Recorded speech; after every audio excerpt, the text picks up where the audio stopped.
far away from the rush and noise of modern life, before streetlights and plastic wrappers and queues that formed in front of neon signs. There was a world lit by lanterns and fire, a world where roads were not paved, where evenings settled quietly upon timber-framed towns, and where the small things people ate for pleasure were not photographed or posted anywhere. They were eaten in the cool shade of market stalls. They were held in cloth-wrapped hands. They were carried away from ovens on misty mornings, steam curling through the chill air like a whispered secret. You're about to wander into that world. Not the grand world of castles or knights or long wars, not the world of plagues or kings or dramatic battles. This is the smaller world, the world that existed somewhere between the noise of the cathedral bells and the soft hum of ordinary life. A world of cooks leaning over their pots, a world of vendors who did not call out loudly, but instead arranged pastries in neat rows upon wooden boards, a world of simple treats made not because someone needed them to survive, but because they were pleasant, warm, easy. This is the world of medieval junk food. When we think of the medieval age, we tend to picture hardship. We picture hunger and farming and the struggle to produce enough grain to last through winter. We imagine stern meals of porridge and dark bread and long hours spent working in fields. But humans are humans, no matter the century. People do not survive only on necessity. They seek comfort. They seek little indulgences to break up the monotony of days that are much too alike. And so, in those towns and villages, in places where streets narrowed and twisted like yarn, there were treats. Some were shaped like small pies, with uneven crust edges and warm fillings that were difficult to identify without taking a bite. Others were small sweets made from honey or sugar, sold in folds of paper or wrapped in cloth. Some were meant to be eaten while walking. Some were tucked into pockets to enjoy later. A few were expensive and luxurious. Others were cheap, greasy, and best enjoyed without asking too many questions. In the morning, the smells arrived first. The scent of bread baking in communal ovens spread down the length of a street before people opened their shutters. It was the sort of smell that made even the sleepiest villager stir, and mixed among the scent of bread were other fragrances: meat cooking slowly in its own fat, onions frying, pastry shells browning. Bakers and vendors began preparing these small indulgences before the town woke. They moved with a habitual rhythm, polishing wooden boards, rolling dough with smooth, sure hands. They set up stalls under fabric awnings, watching the pale light of dawn creep up the edges of the sky. A medieval marketplace was not glamorous. The ground might be muddy. Chickens might wander underfoot. Dogs lurked around corners, hoping for dropped morsels. Occasionally someone shouted, perhaps haggling too loudly over a price. But even in the midst of this bustling patchwork of smells and sounds, there was a quiet pleasure to be found in choosing a small treat simply because it felt like a good morning to have one. Imagine stepping into such a market, not as a lord or lady, not as someone with wealth or servants, but as someone who does not have a long list of responsibilities today, someone moving without hurry, someone who is merely passing through. The stalls stretch ahead. A cook ladles, filling into pastry shells. Someone else slices wedges of honey cake, stacking them carefully so that the golden surfaces catch the morning light. A small barrel of imported sugar is guarded like treasure, its owner controlling every grain used to make tiny pieces of candy that will be sold individually. Somewhere farther away, a man sharpens a small knife used to cut preserved fruits into thin slices, knowing that he will sell each piece for more than most people earn in a day. There is something soothing about how ordinary it all is. No one rushes, no one hurries to prepare seasonal menus or special promotions. They make what the day allows. They sell until they run out, and when the sun has begun its slow slide toward the horizon, they close their stalls and walk home, perhaps carrying unsold pastries as dinner. Medieval junk food was slow, not slow to eat, but slow to make. The dough was rolled by hand. The cheese was curdled and aged. The honey was harvested from wooden hives or combs laid on cloth to drain.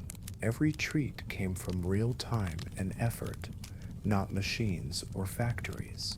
And because these foods required labor, they carried a sense of anticipation. People might save a few coins across the week to enjoy a pie on market day. Children knew which stall gave out the smallest scraps of candied fruit for free. In a time when life could be unpredictable, a small indulgence became a moment of certainty. Biting into a warm pastry meant that for a brief moment, the world paused. It is easy to imagine a mother who has spent the week washing clothing by the river. She steps into the marketplace just for a few minutes, with a coin tucked tightly into her hand. Perhaps she buys a meat-filled pie, still warm, and eats it by the baker's door, enjoying the way the steam curls into the cool spring morning. Or picture a young apprentice, dusty with flour or soot, buying a piece of honey cake to carry back to work. He eats it slowly, closing his eyes with every bite. This is the quiet heart of medieval junk food, not extravagance, not gluttony, but a small moment of joy. Even the expensive treats, those made with sugar imported from lands so far away that most people could not locate them on a map, carried the same quality of stillness. A noble woman places a sliver of candied orange peel on her tongue and lets it dissolve slowly. A merchant's child, allowed just one sugared almond, turns it over and over in her hands before finally eating it. These foods were small and precious. They were not meant to be devoured. They were meant to be noticed. And this is where the modern world and the medieval world diverge. Modern convenience has given us constant access to snacks. There is always something wrapped and ready, something bright and loud and available. Medieval life offered nothing so immediate. You could not simply reach into a cupboard and pull out a treat. You had to walk to a marketplace. You had to wait until baking day. You had to accept what the season provided. Even indulgence required patience. The world was quieter then. To a rule of quieter then, time moved with the rhythm of daylight, not schedules. The sound of footsteps on cobblestones replaced the hum of engines. The flickering light of a torch replaced the glow of street lamps. And if someone bought a pastry or a piece of candied fruit, it became an experience, a moment to be lingered over. Somewhere in that world, you might step away from the marketplace and find a small bench against a wall where the sun has warmed the stones. Perhaps you sit. Perhaps you unwrap your treat from a square of linen. The crust cracks slightly between your fingers. The filling smells of warm spice and onion. And as you take the first bite, the sounds of the market blur softly in the distance. Nothing more is required. You are simply there, eating something because it tastes good. a small piece in a world that did not often leave room for peace. These stories you are about to explore will move slowly. They will show you not the grand halls of medieval society, but the quiet corners, the places where dough rises, where honey cools, where vendors polish their small wooden counters and wait for customers. The sort of places where a person could stand for a moment and feel separate from the weight of daily life. In these stories, we will walk through the world of medieval pies, the sweetness of festival treats, the luxury of sugar, and the gentle comfort of markets where nothing dramatic happens at all. Just small pleasures, carefully made, just warm crusts and sweet honey, just the soft, quiet joy of a world where junk food was a moment of rest. The first hint of morning in a medieval town is not sunlight, it is the smell of fire being coaxed into life. Before the sky begins to show any color at all, someone is already awake in the bakery at the edge of the marketplace. The baker is not a nobleman. He is not a wealthy merchant. He is simply someone who knows how to knead dough in the dark, someone who works while others are still dreaming. He moves slowly, without speaking, feeling the familiar shapes of his tools by touch. The air in the bakery is cool and heavy, and the only light comes from embers that lie beneath the ash inside the oven. He removes the ash with a long-handled paddle and carefully arranges kindling. A few soft breaths into the embers, and the flame stirs awake, crackling as it travels across the split wood. As heat builds, he pulls a block of dough from a covered bowl. The dough is not for bread today. It is for pies, small, thick pastries, meant not for fine meals, but for walking, a food that does not require ceremony, a food without plates or servants or tablecloths, a street pie. They will be sold to whomever wanders through the marketplace with a coin to spare, carters driving wagons, servants running errands, children sent to buy half a dozen eggs for the household, a traveler passing through the gates, tired from a long night of riding. Some pies will be filled with bits of beef, cooked slowly with onions and parsley until tender. Others will contain pork seasoned with salt and a pinch of whatever spice is available. Some markets have pies filled with fish, a sharp scent that clings to the air. Still others are filled with peas or leeks when meat is scarce. The ingredients depend on what the world has offered that day. The dough is shaped with hands that barely need to think. The baker pinches and folds, creating a small container with walls thick enough to hold the filling. He does not fuss about perfection. The crust will crack anyway once someone bites into it. The pastry is meant to be practical, durable, portable, a medieval version of convenience. He sets the pies aside to rest while the oven continues to warm. The light inside the shop remains low, the flicker of the fire the only movement in the dim stillness. Outside, the town sleeps. Market day comes early. Along the street, a woman closes the buckle of a leather strap around a crate filled with eggs. She balances it carefully and steps into the chill morning air. Her boots are worn and patched.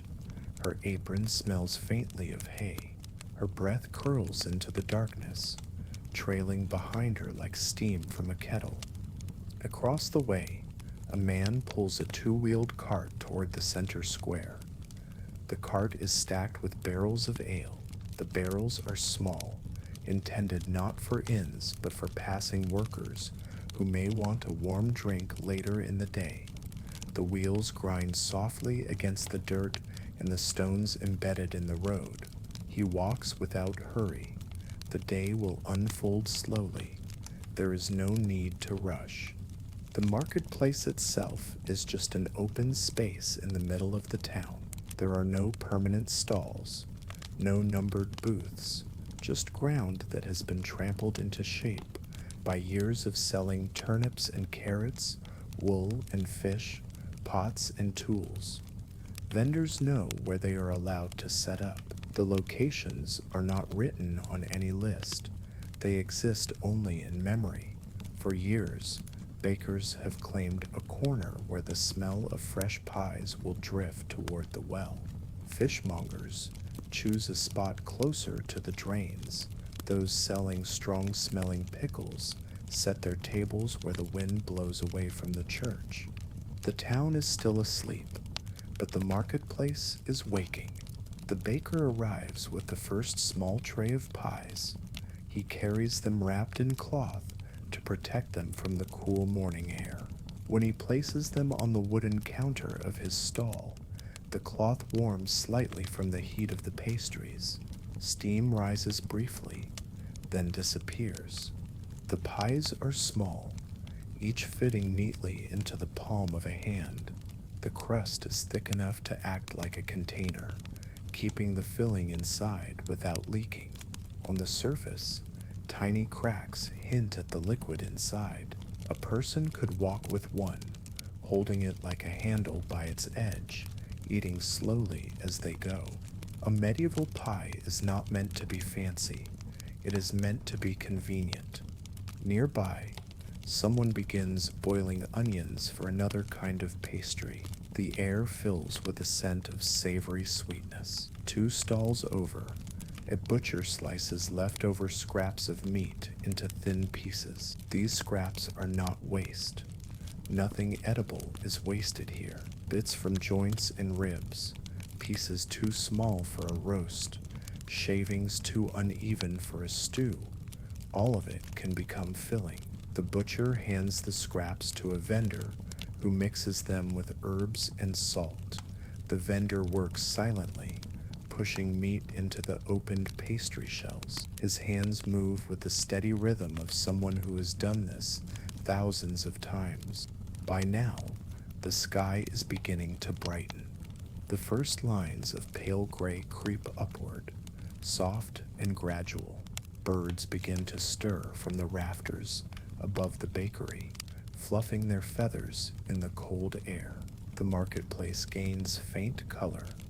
Shadows shift. Wooden stalls look less like dark shapes and more like structures. The baker turns the first pies with practiced ease, pressing them gently to test the firmness of the crust. Each pie feels warm and solid, with no sign of leaking. They are ready. He arranges them in neat rows. No one has arrived yet to buy them, but the display must still be orderly. A market stall is an invitation. The pies are not arranged for beauty or art, but for familiarity. Customers know exactly where to choose. They recognize the pattern. Rows of meat pies closest to the front, vegetable pies behind them, larger festival pies stacked farther back for those willing to spend a little more. Slow footsteps echo from the far end of the street. The first customer of the morning approaches. He is young, not more than 16 or 17, though in the medieval world a person that age is already an adult in many ways. He is an apprentice to a blacksmith and has been awake since before dawn, hauling tools across the town to his master's shop. His cheeks are red from the cold. He rubs his hands together, cupping his fingers and breathing warm air into them. He pauses at the pie stall. His voice is soft, still coated in sleep. He reaches into the pouch hanging from his belt and counts the small coins inside. They clink faintly. The baker does not rush him. The boy's hand trembles slightly as he sorts the coins by touch. He chooses a coin worn thin at the edges and places it on the wooden board. The baker slides a pie toward him without a word. The boy takes the pie in both hands. He does not bite into it immediately. He just stands there for a moment, hands cupped around the warm crust, eyes half closed. The warmth travels into his palms, then up his fingers. Only after a slow breath does he lift the pie to his mouth and take a small, careful bite. Steam escapes, carrying the scent of meat and onions. He chews slowly, savoring every bit. The morning has begun. More footsteps join the quiet. Servants move through the marketplace, shawls wrapped around their shoulders.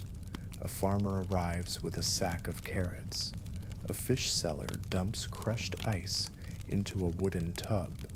A potter arranges bowls on a plank balanced across two crates. And the pies continue to disappear, one at a time.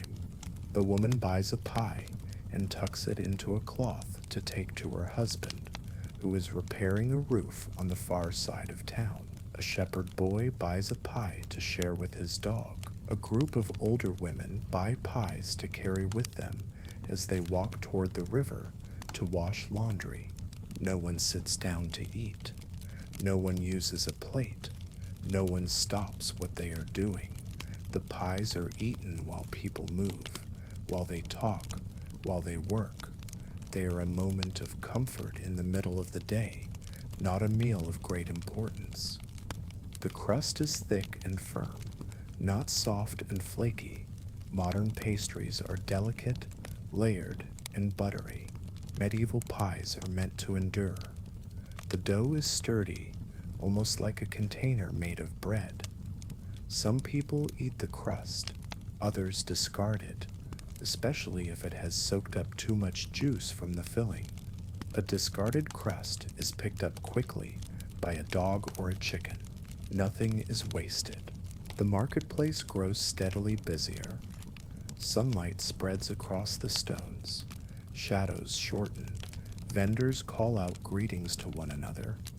The smells of food, wood smoke, animals, and damp earth blend together into a scent that is difficult to describe, but unmistakable once experienced. This is where medieval people found their small pleasures. A pie on a cold morning was more than food. It was heat in the hands. It was flavor in a world where most meals were plain out of necessity. It was small, predictable comfort. A man selling cloth walks past the stall and pauses to buy a pie. He does not inspect it. He does not ask what is inside. He knows it will be enough. He bites into the crust while carrying rolls of wool toward another stall. The juices drip onto his sleeve. He does not mind. This is normal. In a world with no fast food restaurants, no packaged snacks, no sugary wrappers torn open while walking, this was convenience food. This was indulgence. This was the taste of relief. Street pies were a small rebellion against monotony. Some pies were humble, some were luxurious. During festival days, vendors sometimes used better cuts of meat or mixed in dried fruit. People saved coins for weeks to buy a special pie when the traveling fair passed through town. The fair only came once or twice a year. Children would run eagerly through the crowd, searching for the stalls with the tallest stacks of pies.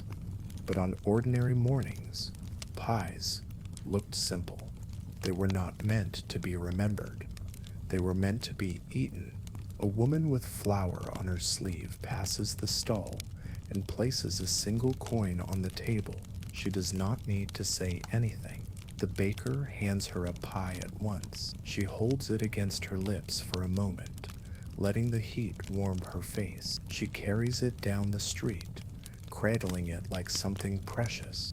The baker watches her go. His stall will be empty soon. The pies will be gone by late morning. When they sell out, he will clean the board, fold his cloth, and walk home. There will be more dough to knead tomorrow. More mornings spent shaping crusts in silence. The world around him will not change. The market will always wake slowly. The town will always look sleepy just before dawn. The pies will always disappear one by one, carried away in the hands of people who are grateful for their warmth. And perhaps that is why these humble pastries lasted through centuries. Not because they were famous, not because they were special, but because for a moment while eating one, a person could forget how hard life was. For a moment, they could simply be alive, holding something warm, walking through morning light, taking slow bites, and letting the world be quiet. The morning begins before the sun decides to appear. For a street food vendor in the medieval world, there is no alarm clock. There is only the quiet tug of habit, a body that has learned to wake before the town does. There is the faint whistle of wind moving through shutters, the soft groan of floorboards beneath bare feet, and the feel of cool water on the face to chase away night's heaviness. The vendor dresses in simple clothing, a wool tunic, a belt worn smooth at the edges, a cloak for warmth, though it will be cast aside once the fire near the oven begins to glow. Everything smells faintly of flour and smoke. The vendor does not mind. The scent clings to the fabric the same way comfort clings to routine. In the small dim room where dough waits, the air is cool and slightly damp. Dough rests on a wooden board covered with cloth. The vendor presses a hand gently into its surface and feels the slow give of rising yeast. A sigh, slow and quiet, leaves their lips. It is not a sigh of frustration. It is the sigh of someone who has done this every morning for years. This dough is not like the delicate pastry of later centuries. It is sturdy, meant to hold a filling without collapsing. It does not need to be pretty. It needs to survive being carried across uneven streets by hands that might be cold, gloved, or careless. The vendor cuts the dough into pieces and shapes each one by touch, not by measurement. In the medieval world, nothing is measured by numbered cups or spoons. Things are measured in palm widths, in handfuls, in intuition. The vendor could shape these pies in total darkness and still get them right. The dough must be firm, but not too firm, soft enough to fold, but strong enough to stand on its own. The edges are pinched together until the pouch resembles a small pot, ready to cradle whatever filling is chosen that day. The filling is made of whatever remains from the butcher's scraps, or whatever the vendor could afford in the early hours of the morning. Meat that was too small to sell on its own, bits of onion left from yesterday's stew, a few crushed herbs, if there are any left at all. This is not waste, it is resourcefulness. In a time without refrigeration, without airtight containers, without anything resembling modern storage, the goal is to use everything quickly before it spoils. Meat pies are practical. They preserve what would otherwise be lost. They turn leftovers into profit. They turn scraps into something nearly everyone can afford. When the filling is ready, the vendor closes each pie with practiced care. The crust is sealed, and a small hole may be left near the top to let steam escape while baking. The smell of meat and onions is faint at first, barely noticeable over the scent of flour and wood smoke. Later, when the oven door is opened, the fragrance will drift into the air like a slow promise. Outside, the streets are waking. Somewhere, a rooster crows. 2 or 3 dogs trot past in search of breakfast scraps. A child's quick footsteps echo as she runs to fetch water from the well. Her wooden bucket bumps against her knees as she walks. The stones beneath her feet are cold and still damp, with night mist. The vendor steps into the street. balancing trays of uncooked pies beneath folds of cloth. The air stings the cheeks. It smells of wet stone, earth, distant smoke, and the faint scent of turned soil from gardens that stretch along the edges of the town. The vendor walks slowly, though there is work to be done. Nothing in the medieval world moves quickly. Slow is simply the pace of life. Reaching the communal bake oven, the vendor joins a small line of others waiting their turn. Medieval ovens are not owned by individuals. They belong to the town or the manor. A very large oven is shared by many households, and on market days, vendors gather to use it. The oven is deep and hot, shaped like a round stone cave. Its heat clings to the air, warming anyone who stands nearby. Women carrying dough for daily bread wait patiently, chatting with each other about weather, gossip, weddings, and illness.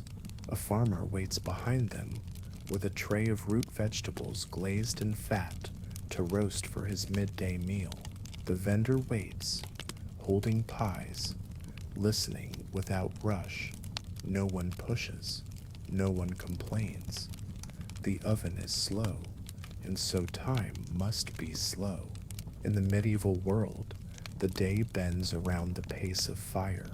When the vendor's turn arrives, the pies are placed deep into the oven with a long wooden paddle. The crusts settle and stiffen as heat surrounds them. The vendor watches, eyes half closed, while the fire crackles. Embers glow like tiny stars scattered across the stone floor. A subtle shift happens as the pies bake. The dough begins to brown. The fat inside warms and releases a faint sizzling sound. The smell of meat and onion grows richer, wrapping around the senses like a blanket. Nothing dramatic happens, but something deeply human does. Someone waits patiently for food they have made with their hands.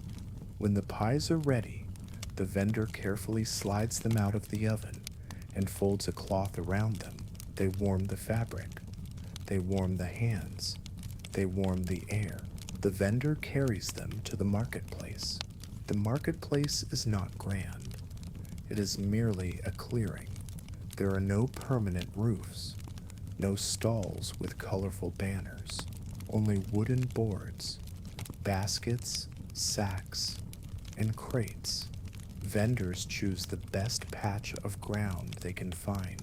The vendor of pies selects a place near the well where the air moves freely and the scent of food will drift toward passers-by.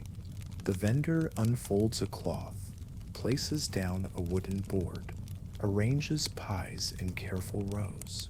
There is no sign with prices, no chalkboard, no menu. Prices are spoken aloud, negotiated gently, or understood through routine. The first customers appear slowly, like figures emerging from fog. A servant carrying a basket of laundry, a shepherd buying a pie before walking to the grazing fields, a mother offering a piece of her pie to the toddler clinging to her skirts. Coins clink softly against the board. Not many, just 1 coin per pie for most. Some customers do not pay with coins at all. A woman may offer a small bundle of herbs from her garden. A farmer might trade 1 fresh egg. A potter may offer a repaired mug. Exchange is fluid. Fairness is decided moment to moment. The pies disappear one by one. The vendor's death's day unfolds slowly from there. There is waiting. There is watching. There is the gentle repetition of placing warm pastries into hungry hands. There are rhythms that never change. A young apprentice arrives every morning, yawning, always choosing the pie with the smallest crack on the top. A fisherwoman appears near midday, trading a sliver of dried fish for a pie. A noble's stable hand buys 2 pies, hides one in his pocket, and eats the other with quiet delight. The vendor sees the same faces daily, but never intrudes on their stories. A vendor is simply present, a silent witness to the life of the town. Behind the stillness, however, there are rules. Medieval food laws exist, though they are not written on signs or pamphlets.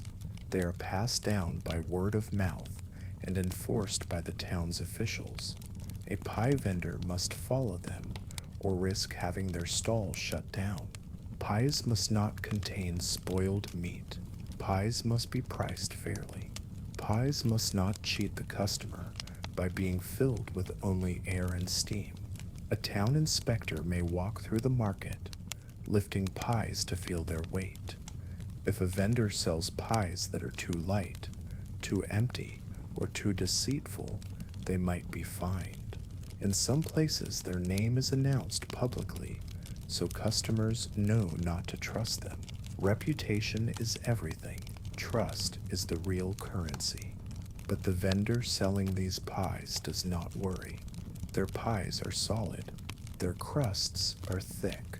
Their filling is generous. People return because they know they will not be cheated.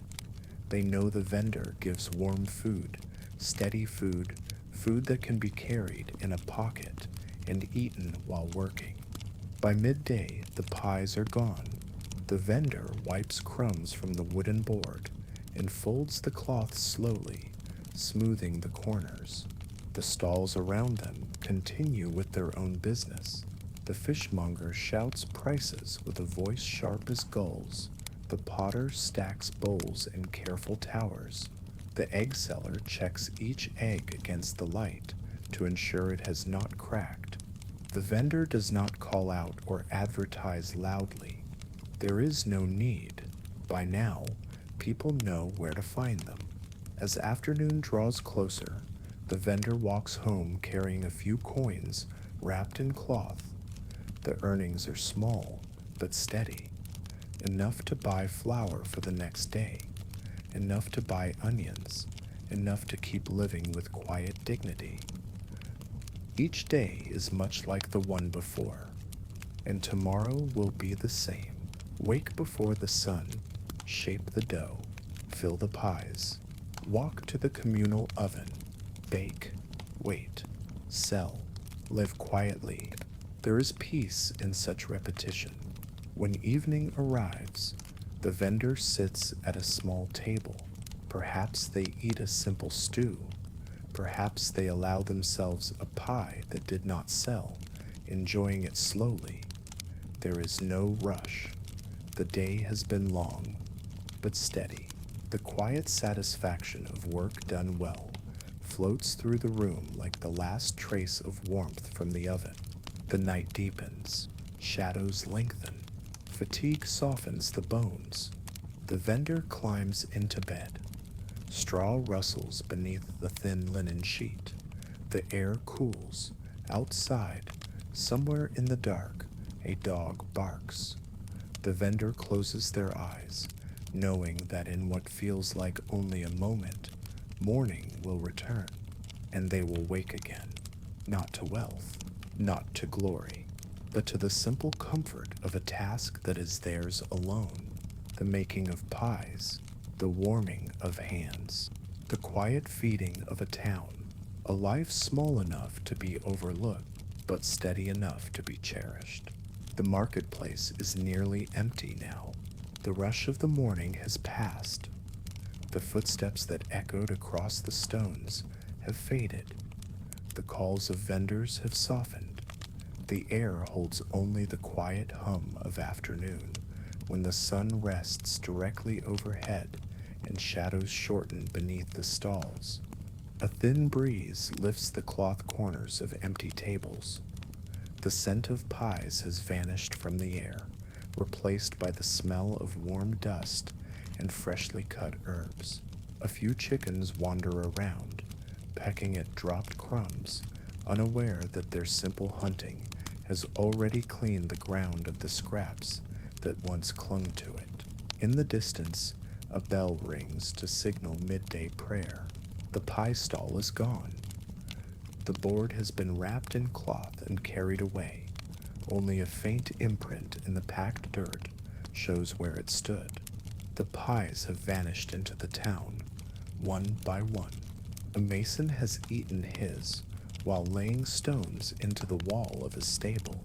A washerwoman ate hers while resting her arms from beating cloth on smooth river stones. A shepherd tucked half of his into his pocket to save for the long walk back to the pasture. Each pie has traveled somewhere different. It is easy to imagine that these small, sturdy pastries were merely food, simple fuel, nothing more. But to see them only as food is to miss what they meant.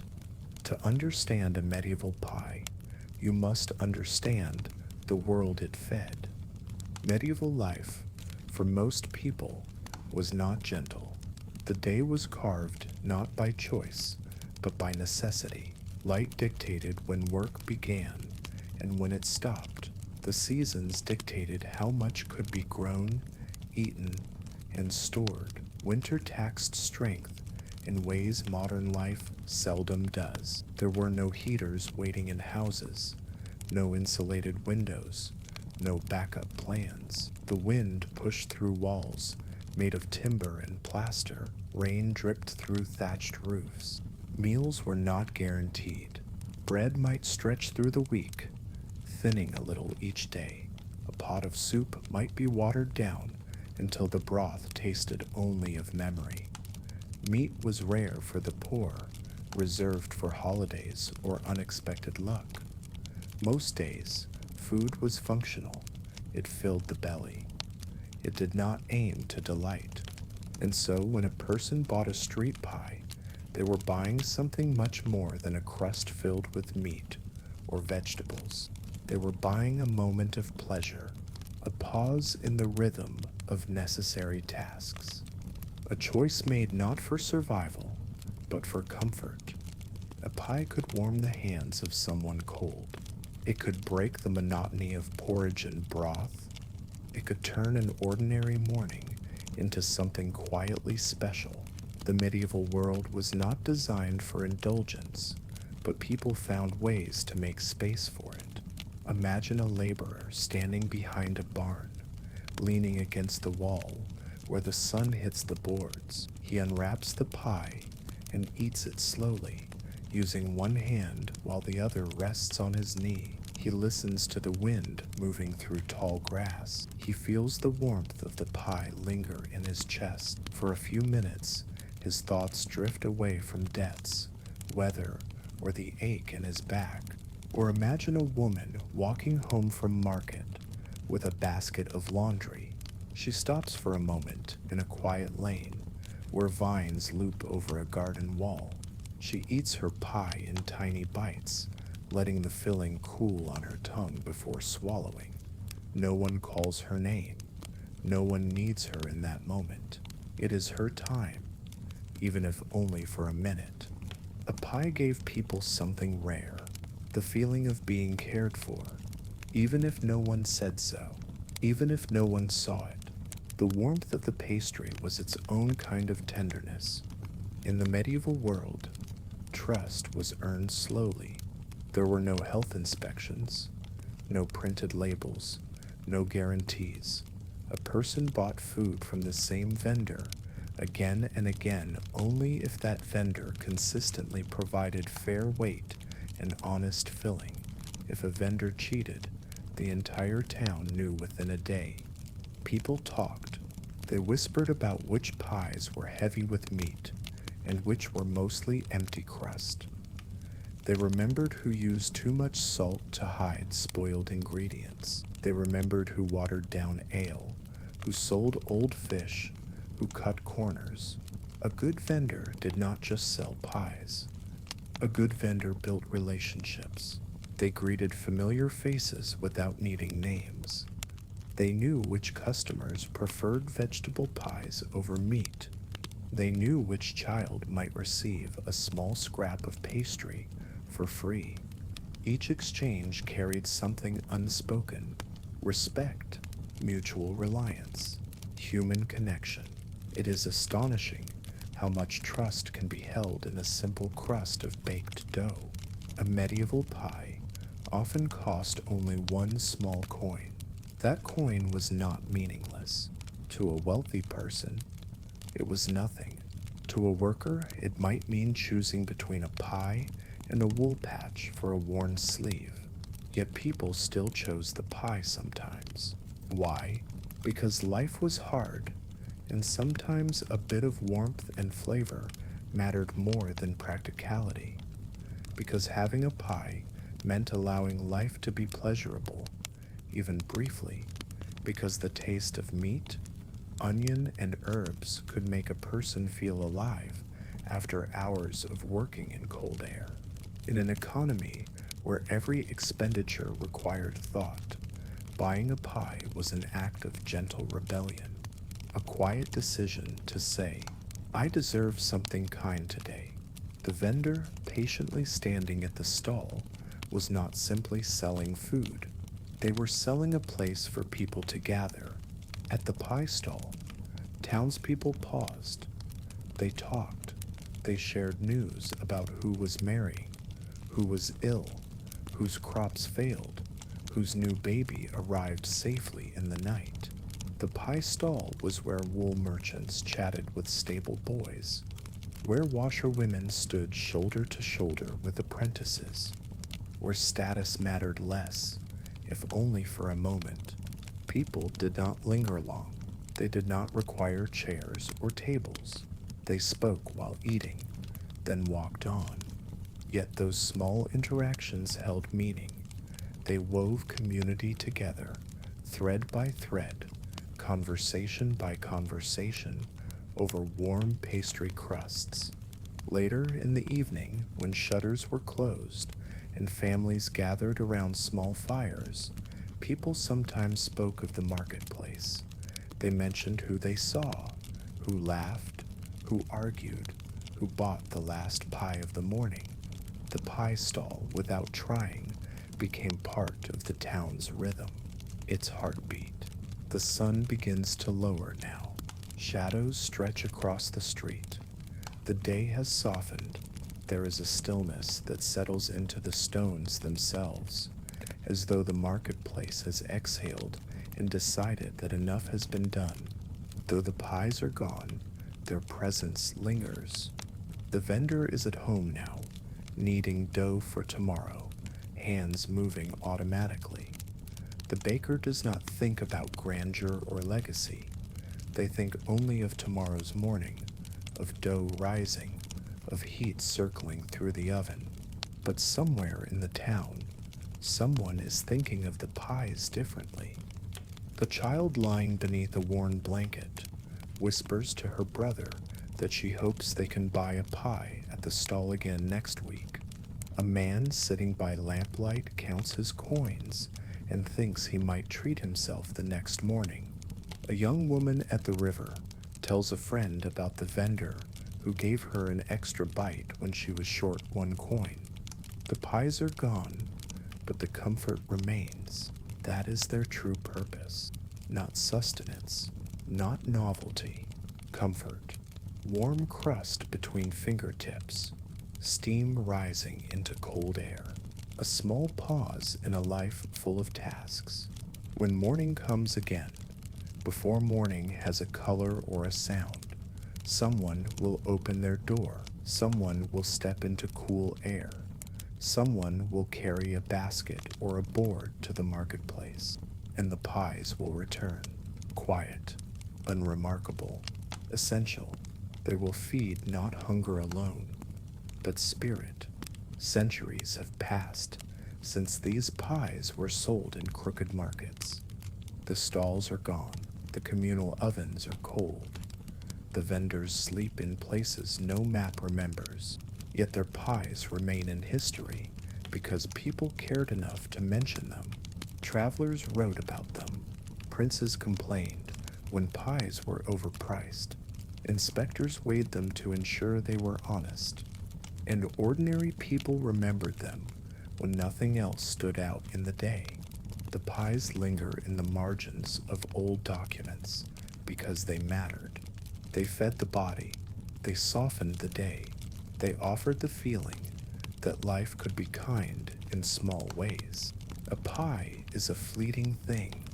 It exists for only a few hours before disappearing into someone's hands. And yet, it leaves a warmth that lasts long after. Tomorrow, the vendor will rise before dawn again. They will shape dough in the half-darkness. They will carry warm pies through cool morning air. They will lay them in neat rows. And once more, the people of the town will pass by and choose a moment of peace disguised as a pastry, because sometimes the smallest comforts are the ones we return to again and again, because sometimes a simple pie is not simple at all.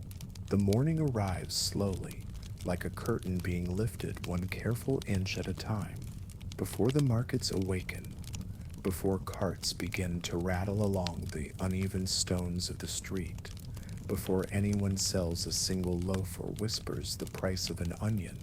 The world rests in quiet stillness.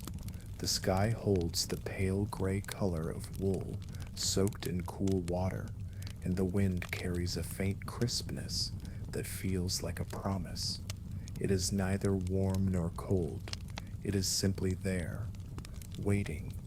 In a small kitchen, tucked behind an aging wooden door that leans slightly off its hinge, a woman wakes up before the church bell begins its soft toll.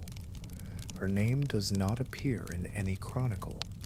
No illuminated manuscript notes the hours she stood at the hearth. Yet her hands will shape something that sweetens the day for dozens of people. She is a maker of honey cakes. In the dim light, she rises and places her bare feet on the cold floor. The hearth embers have not entirely died during the night, but they glow only faintly. She kneels, pushes stray fibers of woolen hair from her face, and begins coaxing the fire back to life. The sound is soft, almost like a sigh, as the dry kindling catches and a small flame appears. The room slowly brightens.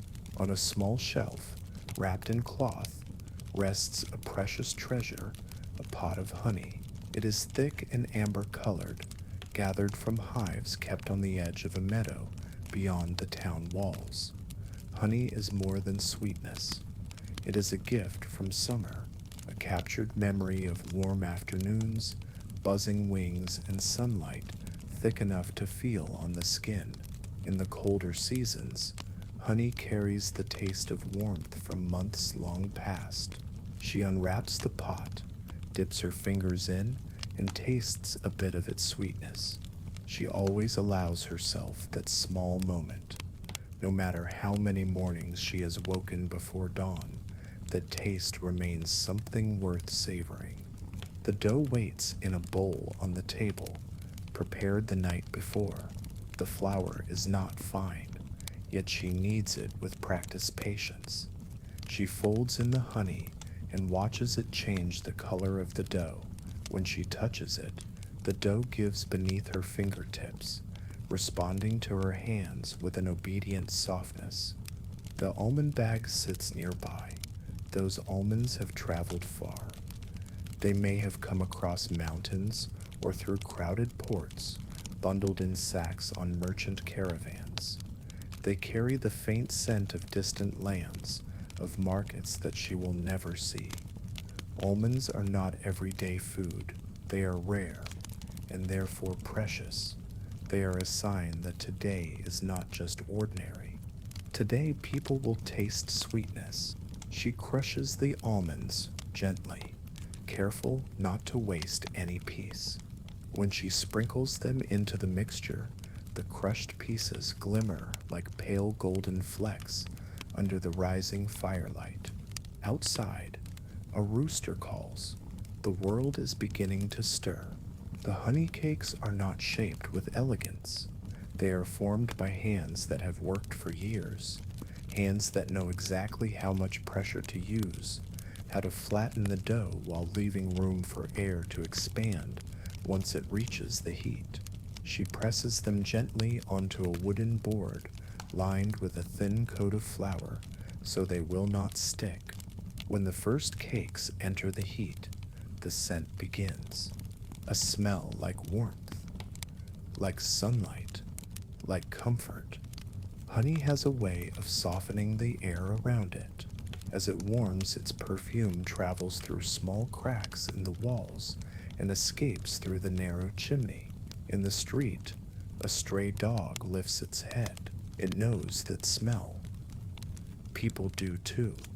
The scent of honey cakes signals that the market day has begun. The woman does not rush. She moves slowly and carefully as she turns the cakes. The surface is brown in uneven patches. Honey caramelizes at the edges, darkening into thin lines of sweetness. When she lifts the first finished cake, steam rises in a gentle curl, disappearing into the cool air around her. For a moment she pauses and looks at them.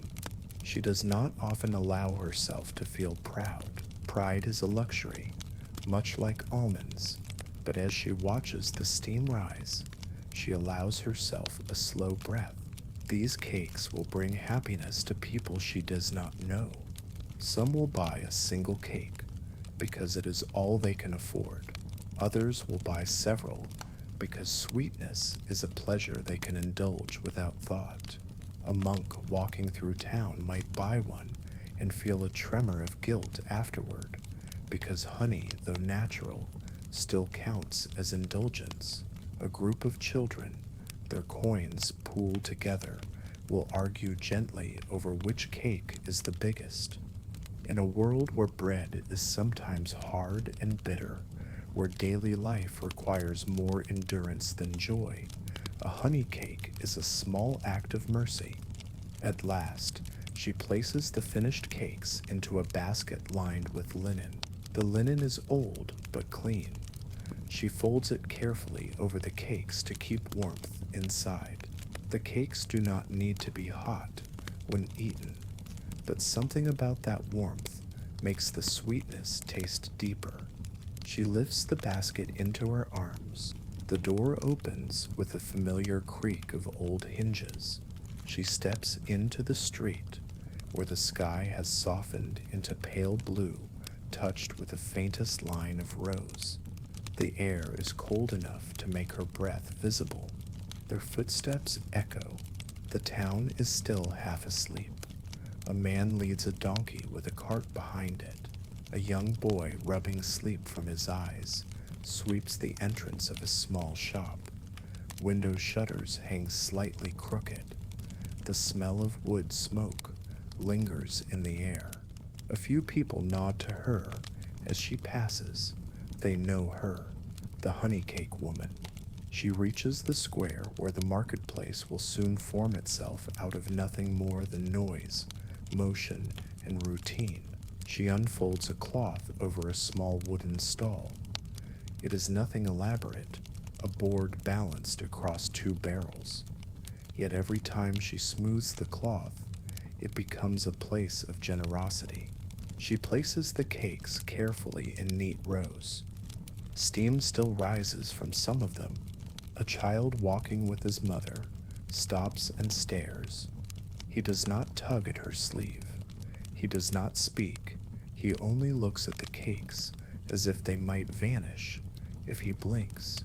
His mother reaches into a pouch sewn onto her belt. She counts her coins and frowns. She shakes her head gently, offering a soft apology. The child nods, though his gaze remains fixed on the cakes. The woman behind the stall smiles and silently selects a cake. She places it on the edge of the cloth, where small hands can reach it.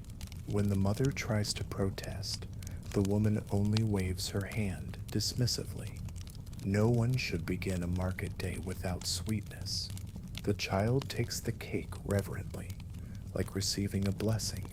He bites into it. The first taste is everything.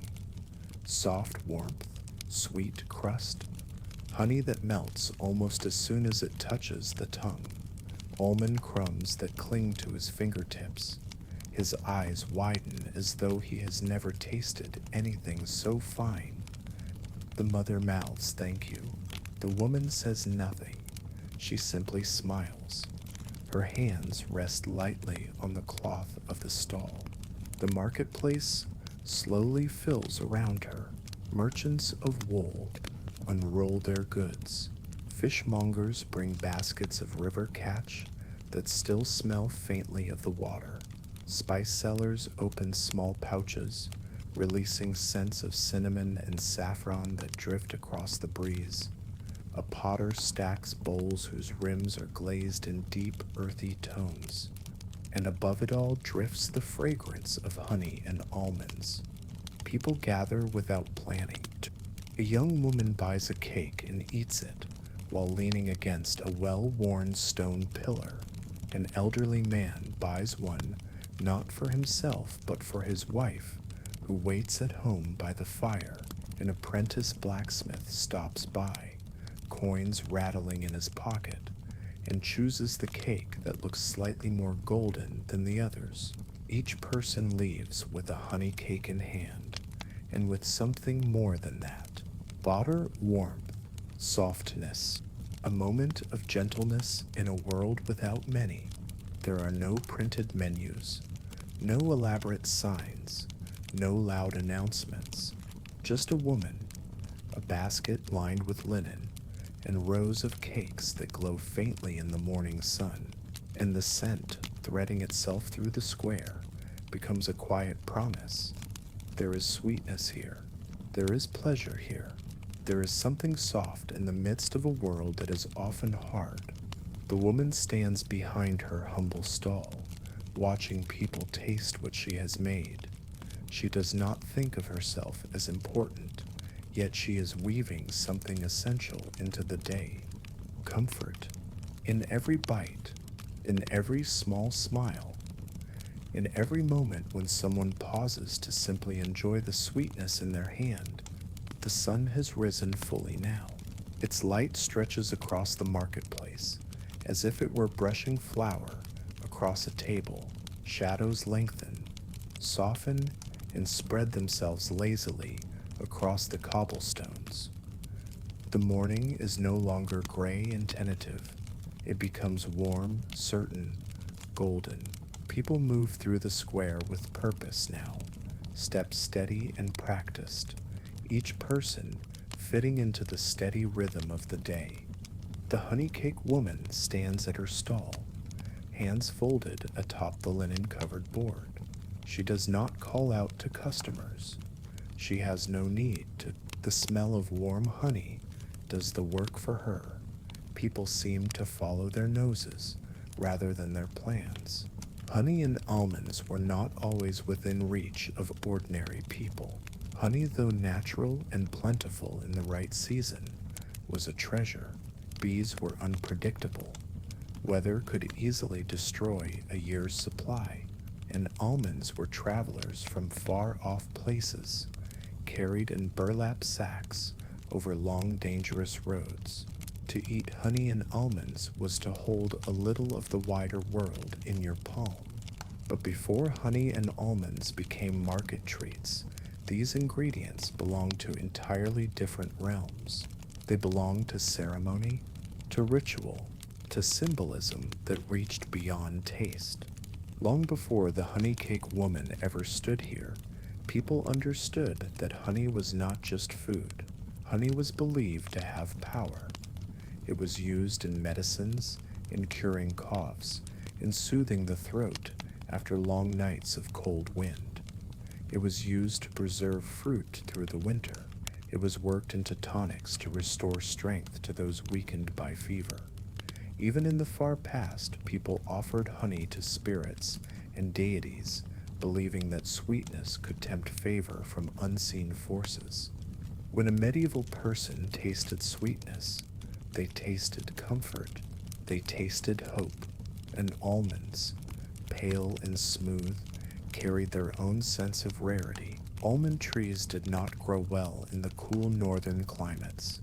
They grew in warmer lands, in places where sunlight lingered longer, where winters arrived later, and left sooner. Almonds traveled far to reach the hands of the honey cake woman. To the people in this town, almonds carried the idea of elsewhere. So when she crushed almonds and worked them into dough, she was folding far-flung dreams into humble cakes. One handful of almonds might represent a merchant's voyage across an entire sea. One spoonful of honey might represent the work of countless bees and the tender care of the beekeeper who protected them. Yet the cakes themselves are simple, soft, uneven, shaped by hands that know how to make the most of little. A customer approaches the stall. He is a potter, and his palms are dusted with fine clay. He turns a coin over between his fingers, not because he doubts his choice, but because the decision feels like part of the ritual. He buys a honey cake and stands for a moment in silence. He takes a breath first, then he bites. For a heartbeat, he shuts his eyes. It is not because of great flavor or exquisite shape. It is because for that brief second, there is nothing sharp or bitter in his mouth. No rush, no worry, just sweetness. He chews slowly, deliberately, as if tasting is an act of devotion. The honey cake woman watches without intruding. She has seen this moment many times. People do not simply eat honey cakes, they experience them. The potter nods once, a gesture of quiet gratitude, and returns to his stall. Another woman approaches, a laundress. Her sleeves are still damp from the river. Her hands are rough from scrubbing, the skin reddened by cold water. She buys a single cake, holds it between her palms for warmth, and carries it to a nearby bench. She does not eat it yet. She just sits, with it on her lap, letting the warmth seep through her fingers. The honey cake is warm enough to make her sigh. A market boy arrives next. He works for a fishmonger, carrying baskets back and forth from stall to well. His shoulders ache because waterlogged baskets are heavier than they look. He buys the smallest cake and eats it from the side, one cautious bite at a time, as though savoring something that feels too grand for him. These moments pass quietly. Slowly, the honey cake woman remains at her stall, watching people ease their burdens for a moment. She is not wealthy, but she has created something valuable. She offers not just sweetness, but peace. And yet, there is more to these treats than simple indulgence. In medieval life, the boundary between food, medicine, and magic was thin. Honey was used to heal wounds. It was spread onto cloth and pressed against cuts or burns. Honey did not spoil easily, and it resisted the growth of harmful things. People may not have known the scientific reason, but they knew that honey helped. They trusted it. Almonds held their own quiet power. They were believed to aid thinking and memory. Scholars sometimes ate almonds before reading, believing the nuts would sharpen the mind. And sugared almonds, once sugar became more common, were used in celebrations, births, weddings, religious holidays. Each almond, covered in hardened sugar, was a tiny preserved hope, a small wish wrapped in sweetness. Children treasured them like jewels. Adults treasured them because they were rare. When sugar finally began to reach markets in small bags and wrapped bricks, people treated it like medicine. Apothecaries stored sugar on their shelves, not bakers. It was weighed carefully, measured by careful hands, sold in tiny amounts. Someone might buy enough to sprinkle on a single cake, a sprinkle so light it barely covered the surface. When the honey cake woman dusted a few almonds with sugar, she was not simply decorating them. She was offering something that felt miraculous, a tiny brightness in a world that often leaned toward dark practicality, a moment that tasted like celebration, even if the day held no occasion. A merchant once told her that almonds arrived on a ship from a place where the air smelled of pine and warm earth. She did not know if that was true, but she liked the idea that every almond carried a story, and that by crushing them gently into her dough, she was welcoming that story into her small corner of the world.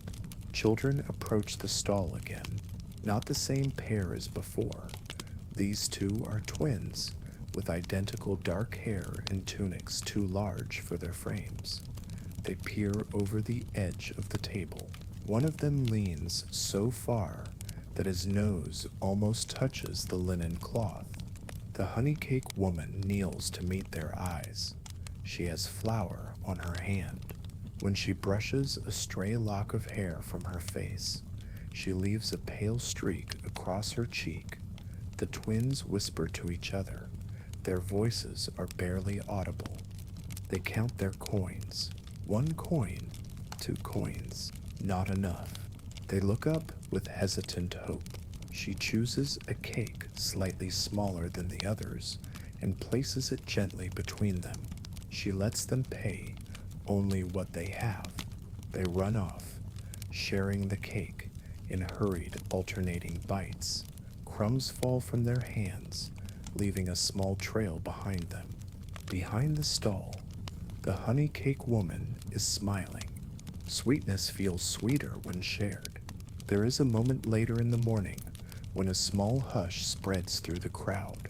A merchant, dressed in a coat of deep muted wool, reaches into a bag on his belt. He sets down something that glimmers faintly in the sunlight. Sugar, a small pouch of it. People look. The honey cake woman looks.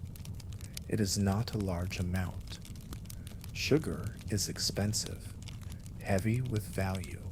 The merchant weighs out a pinch of it, just enough to lightly frost a few cakes. The woman watches the granules fall, twinkling as they land, as though small flakes of frozen rain have fallen onto the honey-soaked surface. The sugar does not melt right away. It clings, sparkles. People notice. A man who has already eaten 1 cake returns for another. A woman who is simply passing by stops. The market murmurs. Sugared almonds are born in this simple moment. There is nothing grand about the act. It is slow, deliberate, gentle. The honey cake woman takes whole almonds, dips them into warm honey first, then rolls them lightly across the sugar granules. She sets them on a piece of linen to rest. They dry slowly. Their sweetness begins to harden. They become smooth, glossy, perfect little stones of sweetness. Children gather, drawn not by sound, but by sight. Adults gather, drawn not by hunger, but by curiosity. Someone buys a single sugared almond, not a handful, just one. He holds it as though it were fragile, like a tiny glass bead. He places it on his tongue. It dissolves, not quickly, slowly. First the sugar melts, then the honey softens, then the almond reveals itself beneath all of it. He closes his eyes. It is not just sweetness, it is luxury. In a town where wooden bowls are shared, and clothing is patched and repatched, luxury does not arrive often. Luxury does not stay long. But here it is now, resting on a small linen cloth, waiting to be traded for a single coin. And the honey cake woman realizes something. She is not just selling food, she is selling experience. A moment, a breath, a pause in the constant effort of living. There comes a point near mid-morning when the honey cake woman steps back from her stall. She watches the people clustered in the square. They are eating their cakes slowly. They are talking, but not about work, not about debts. not about the harvest. They are talking about sweetness. One man holds his cake carefully, as if it might crumble. A girl licks honey from her fingertips. A mother wipes crumbs from her child Sep's chin.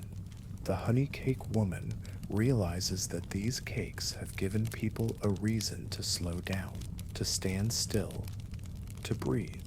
The marketplace does not often allow stillness. It is a place of movement and bargaining and noise. But today there is softness here, a pocket of warmth in a world built from cold practicality. And the woman knows, deep down, that the value of sweetness is not in taste alone. Sweetness soothes. It slows people down just enough to feel something gentle. In a world where life is measured by how much you accomplish before sundown, slowness feels like a forbidden pleasure. One small cake, one honey-glazed almond, a moment where nothing else is required. The day continues, the light shifting as hours pass, but this feeling remains, a hush beneath the bustle, a warmth beneath the cold air. The honey cake stall stands like a tiny sanctuary at the edge of the marketplace, not loud, not decorated, but glowing with honey, with almonds, with the soft luxury of sweetness, and with every person who pauses to taste what she has made. The honey cake woman feels a quiet truth settle in her chest. Sometimes the smallest sweetness can soften an entire day. The morning has eased into afternoon. The marketplace is no longer in its sudden bustling rhythm. Instead, it settles into a slower, steadier heartbeat, as though the entire square has taken a deep breath and decided that the busiest business of the day has passed. The sun now hangs high above the rooftops of the town, warming the uneven stones beneath it. The shadows that once stretched long and thin are shorter now, curled beneath awnings and carts like resting animals. The honey cake woman stands quietly behind her stall. An handful of cakes remain, though far fewer than earlier. The cloth on the board has wrinkles now, where coins have slipped across it and where hands have brushed against its edge. The scent of honey lingers in the air, softer than before, but still warm and comforting. People move more slowly now. Those who rush through the market during the morning go back to their duties. They have returned to fields, workshops, and kitchens. What remains is a different kind of customer. The ones who did not seek sweetness early, the ones who allow themselves to linger. A monk in a dark wool robe approaches. His steps are quiet, careful. He pauses before the stall and studies the honey cakes as though they are part of some sacred puzzle. His eyes narrow slightly at the sugared almonds, their surfaces smooth and glossy. He hesitates. Then he clears his throat. Is it permitted, he asks softly, to enjoy something unnecessary? The honey cake woman meets his gaze.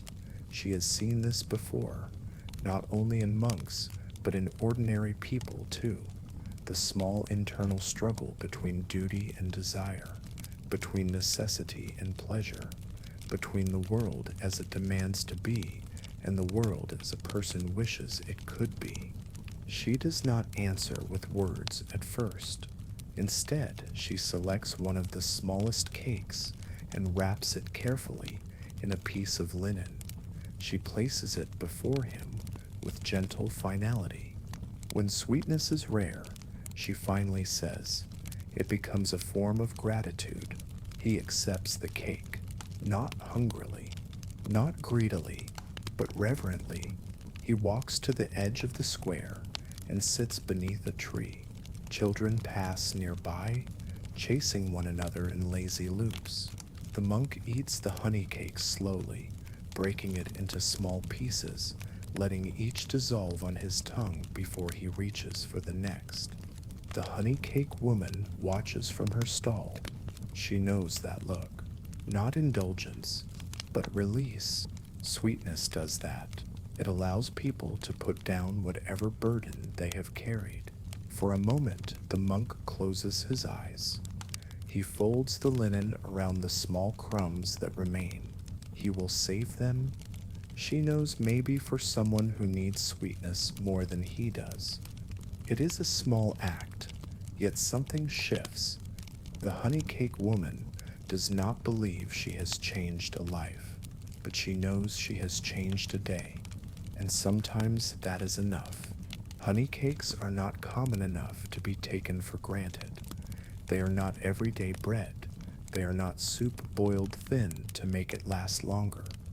They are not the coarse porridge that many people eat, morning after morning. They are rare enough to be remembered. In the medieval world, sweetness is not something that exists in constant supply.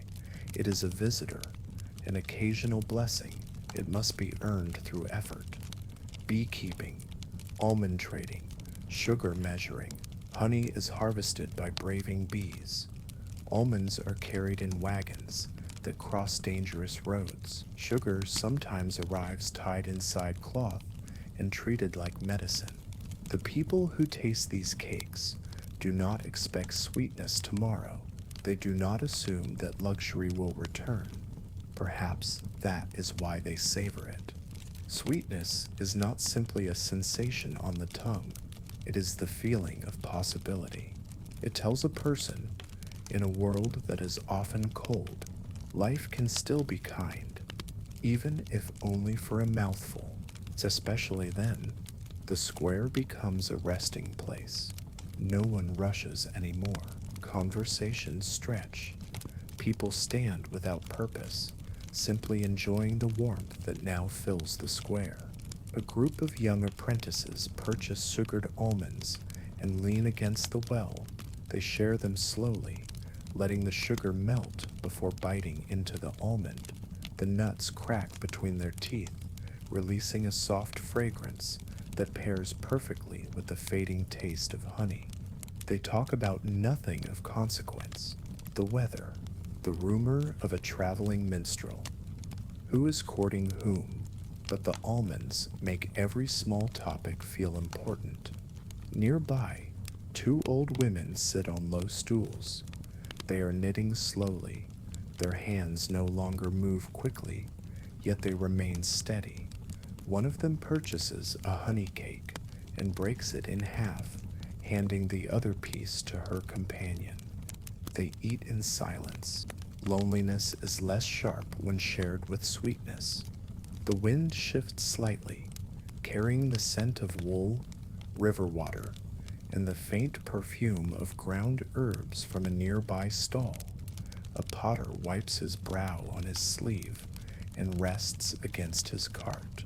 He holds a single sugared almond between his fingers and examines it, as if surprised that something so small could feel so extravagant.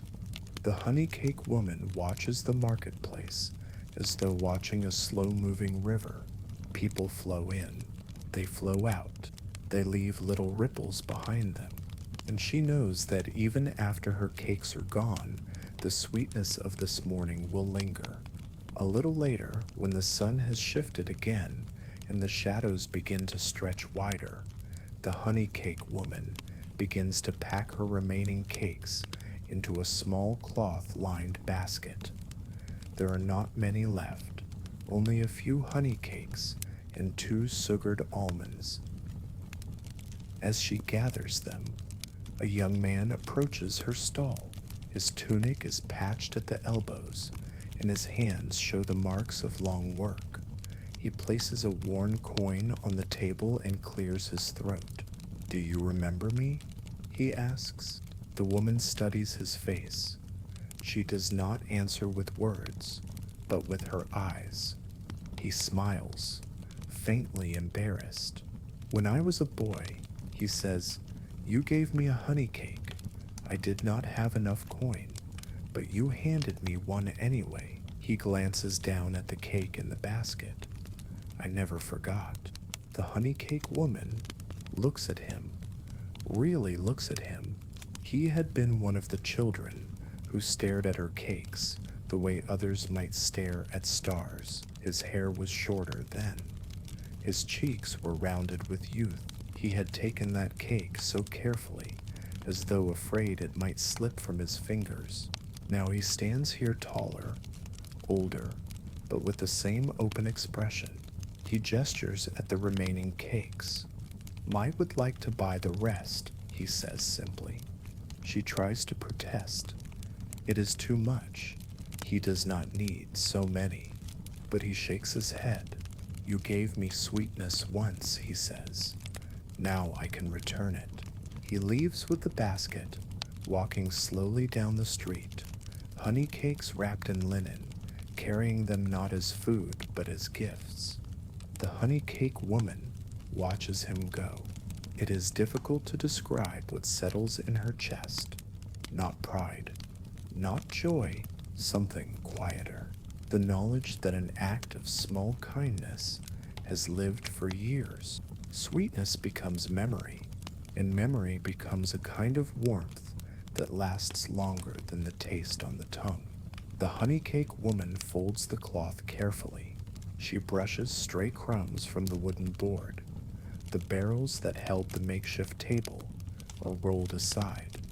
The stall, once a place of quiet magic, returns to being simple objects with no purpose. A barrel, a cloth, a board. The transformation evaporates as easily as morning dew. The square empties more fully now. Only a few vendors remain, selling the last of their vegetables or calling out discounted prices on fish to avoid waste. A dog noses at a dropped cabbage leaf. A child skips along the edge of the well, swinging a twig like a sword. The honey cake woman lifts the board and turns to leave. She walks the same steps she walked at dawn, when the air was cold and the world was quiet. The scent of warm honey follows her, faint and slow. As she walks home, she passes a garden where two young children sit beneath an apple tree. The young man who bought the basket kneels beside them. He unwraps the cloth and holds out the cakes. Their faces light up with the same awe he once felt himself. The honey cake woman keeps walking. She does not need to see more. The sweetness has continued without her. By the time she reaches her small kitchen, the sun has begun to slope toward the horizon. The light through the window turns everything in the room a warm, deep gold. She sets the board on the table, washes her hands in a basin, and sits down on the worn stool beside the hearth. She should be tired. Perhaps she is. But the fatigue is soft, not heavy, not painful, just the kind that comes from a day well lived. On a shelf sits the honey pot. A small trace of honey clings to the rim. She touches it lightly, dragging her fingertip along the sticky edge. She licks the honey from her finger, just as she did at dawn. The taste is the same, yet different. This morning it was anticipation. Now it is remembrance. She lets her hand rest on the table. Outside, a child laughs. Somewhere else, a dog barks. The town settles into evening. Firelight will begin to glow behind shuttered windows. Bread will be sliced. Bowls of stew will be shared. And somewhere, someone will take a honey cake from a basket, unwrap the linen carefully, and taste sweetness that makes them pause. Because sweetness is not just flavor, it is feeling. It is warmth. It is the knowledge that even in a hard world, something soft still exists. The honey cake woman knows that she will wake again tomorrow before sunlight. She will kneel before her hearth, coax the fire back from embers, mix dough with honey, crush almonds with care. She will carry the basket to the market once more. The cakes will vanish. The terre baisse, the almonds will glisten and disappear. Someone will hesitate. Someone will smile. Someone will remember. And long after every cake is eaten, the sweetness remains.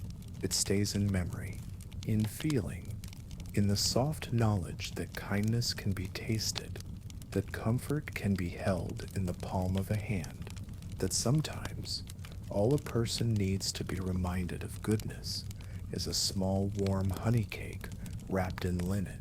The woman sits quietly by the fire as the daylight fades. She closes her eyes. The world grows still, and the last warmth of sweetness lingers on her tongue.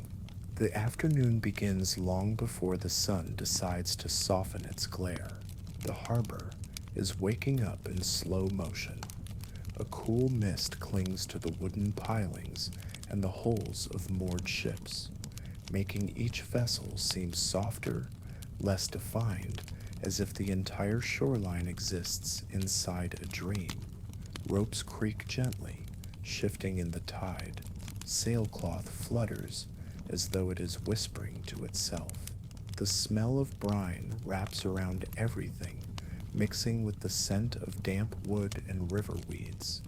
And in the midst of this quiet, a ship glides toward the dock. It is not a large ship, not a warship, not anything that would cause children to gasp or guards to stand straighter. It is a merchant vessel, worn down from travel, with sides that show the faded imprint of places traveled. Its sails are patched, and one of the ropes has been spliced and repaired several times. But inside the cargo hold, nestled in narrow wooden crates padded with dried leaves and straw, is something that will turn heads. Sugar, not the coarse brownish lumps that sometimes appear as medicine, doled out in crumb-sized pieces by the apothecary. This sugar glitters like pale snow, almost pure white, the kind that arrives wrapped and sealed as though protecting a secret. Beside the sugar rests fruit, slices of citrus dried into golden moons, peels of preserved lemon that have a shine like polished amber, dates that traveled across desert heat, dark and sticky and rich, and wrapped more carefully than anything else, small jars of fruit cooked slowly in syrup until the fruit glows from within, suspended in a gentle amber gel. The sailors who guarded these crates treat them with more attention than their own personal belongings. They carried them across water and wind, from heat into cold. They lifted them carefully over uneven gangplanks, mindful of every jolt. Not because the cargo is valuable in price, though it is, because the cargo is valuable in possibility. Sugar is not an everyday ingredient in this city. It is a visitor, arriving only when fate, weather, trade agreements, and chance all cooperate. Many people go their entire lives without tasting more than a sprinkling of coarse sugar on feast days. Others consider it a medicine to be consumed in tiny grains on the tongue when one is feverish. But candied fruit, fruit that has been cooked until it tastes like the memory of summer, even in the depths of winter, is something close to magic. And today, the magic arrives. A man waits at the harbor edge. He is thin, but not in a way that suggests hunger. He is thin in the way of someone who lives by thought more than appetite. His robe is a deep blue dyed with expense. The color marks him. He is a merchant, a dealer in rare things, a man whose livelihood depends on the delicate balance between what people want and what people can afford. His name, spoken softly among some, is Aldrich. Aldrich deals not in grain or wool or fish, things that people need. He deals in things that people desire, and today he expects a shipment that may change his fortune for the season. Aldrich watches the ship moor. He taps his fingers against a closed ledger tucked beneath his arm. The pages inside that ledger contain lists upon lists, names of wealthy households, notes on how much coin they might spend, tiny observations about their preferences. Some prefer sweetened almonds, others want their fruit to be nearly transparent with sugar. One noble favors candied citron so intensely that she once purchased an entire shipment just to keep it from being sold to anyone else. Aldrich plans to show the fruit to those nobles, of course, but first he will bring it to the market. There is strategy in that. When ordinary people see luxury, even if they cannot buy it, they talk about it. When they talk, nobility hears. Aldrich has built his livelihood upon what people whisper. The ship touches the dock with a gentle thud. Sailors tighten ropes. Gangplanks drop into place. The harbor comes fully alive, shifting from drowsy stillness into noisy, chaotic rhythm. A gull swoops low, crying out in shrill, chattering interest. The gull is not interested in sugar or candied fruit. The gull wants fish entrails and fresh crumbs, but the gull senses excitement and comes to inspect. Aldrich approaches. He is not rushed. He has learned that stillness gives him power. When he stands quietly and waits, other people adjust themselves around him. A sailor notices him and hurries over, bowing his head. "Master Aldrich," the sailor says, voice respectful. "Your crates are intact, all seals unbroken, not a single jar cracked." Aldrich nods. His expression remains unchanged, but beneath the surface, something warm flickers. He follows the sailor into the hold, stepping down short, uneven stairs. The air inside is thick and humid, smelling of rope tar and enclosed wood. The crates sit near the center, stacked carefully. He sees the small wax seals on the lids, pressed with an intricate mark of a distant trading house. Aldrich touches the seal with the back of his hand. Cold, solid, safe. He closes his eyes as if listening, not with his ears, but with his memory. He remembers the stories told by the first importer he ever learned from. Stories of sugar caravans winding across desert heat, of fruit trees blooming in an orchard that sits on the edge of sea winds, of workers boiling syrup for hours and hours, watching the fruit disappear into sweetness that will survive long after the season has passed. Aldrich breathes deeply. He inhales the faint smell of syrup that has seeped into the wood. He feels wealthy, not in coin, but in anticipation. Outside the harbor, the city moves through its day. Most people do not know that candy is arriving. They are busy with simpler things, washing linens by the river, kneading dough for ordinary bread, mending fishing nets with chilled hands. They do not expect surprises, because the rhythm of life rarely changes. But this cargo will change something, even if no one knows it yet. Aldrich motions for the sailors to lift the crates. They bring them up the gangplank, each movement careful.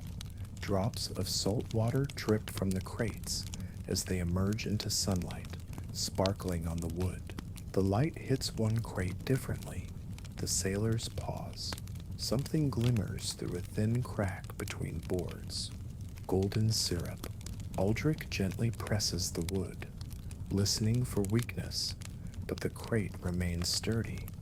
The syrup is only residue from the jars inside, not a leak. Still, that brief flash of gold has caught the attention of someone else. A young girl with a basket of fish pauses nearby. She stares, basket dangling from her hand. Her dress is simple.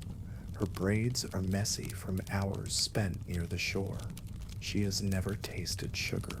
Not real sugar, only the imagined sweetness that comes from overhearing adults talk about feast days. She steps closer. "What is that?" she asks, not to Aldrich, but to the world. Aldrich does not answer immediately. He lets the silence settle. He waits until she dares to look up at him. "Fruit," he says at last, "preserved in sweetness." She says nothing, but her eyes widen, not out of greed, out of disbelief. Aldrich does not smile often, but he almost does now. To him, that expression, a child seeing something wondrous, is worth more than coin. "Will it go to the nobles?" she asks. "Yes," Aldrich replies. "Eventually, this is true, but not complete. First, it will sit in the market. First, it will be displayed to the world, even if only a few can touch it." The girl hugs her fish basket and nods as if she understands. But she does not. Not fully. She does not understand how valuable the crate is. She does not understand how long it traveled. She does not understand how sugar has crossed empires, languages, and oceans. She only understands this.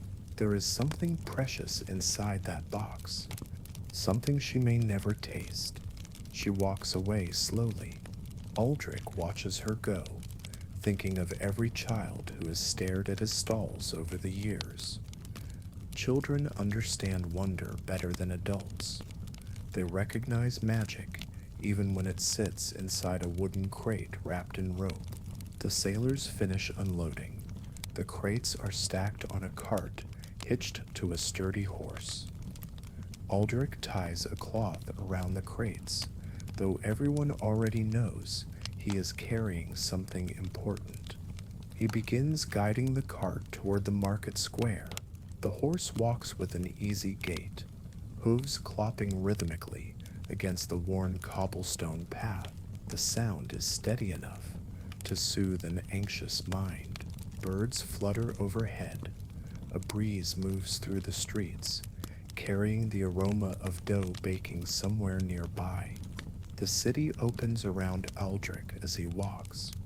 Stone walls, narrow side streets, archways that filter sunlight into slanted strips. The closer he gets to the market, the louder the sounds become. Voices blend together. Vendors call out the price of cabbages or onions. People bargain for linen thread. Dogs weave between legs, hopeful for whatever scraps or crumbs might fall. Aldrich stops the cart at his usual place, a corner stretch of market near the well. He sets the table. He takes one crate and opens it carefully, pulling back the cloth and straw. Inside are jars sealed with wax. The fruit inside each jar seems to glow. The first jar contains slices of pear suspended in syrup, so clear that the fruit looks like pale moons. The second contains strips of lemon peel that were boiled in honey until their bitterness disappeared into sweetness. The third holds preserved dates, thick and dark, smelling faintly of spices from far lands. Aldrich arranges them slowly, precisely. There is no rush. Sweetness should not be hurried. People begin to notice. They do not approach at first. They hover at a distance, uncertain whether someone like them is permitted to come closer. Some whisper, others tilt their heads like they are studying a strange painting. Aldrich simply waits. He does not call out. He does not shout prices. Sweetness does not need to shout. The first person who approaches the table is an older man.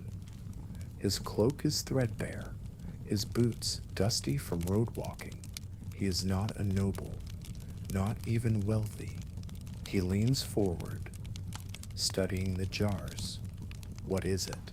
he asks. "Summer," Aldrich replies. The old man lets out a small breath, as though something fragile has cracked open inside him. He lifts a hand, but stops himself before touching the jar. Aldrich sees the desire in that hesitation. "Would you like to smell it?" Aldrich asks gently. The man nods.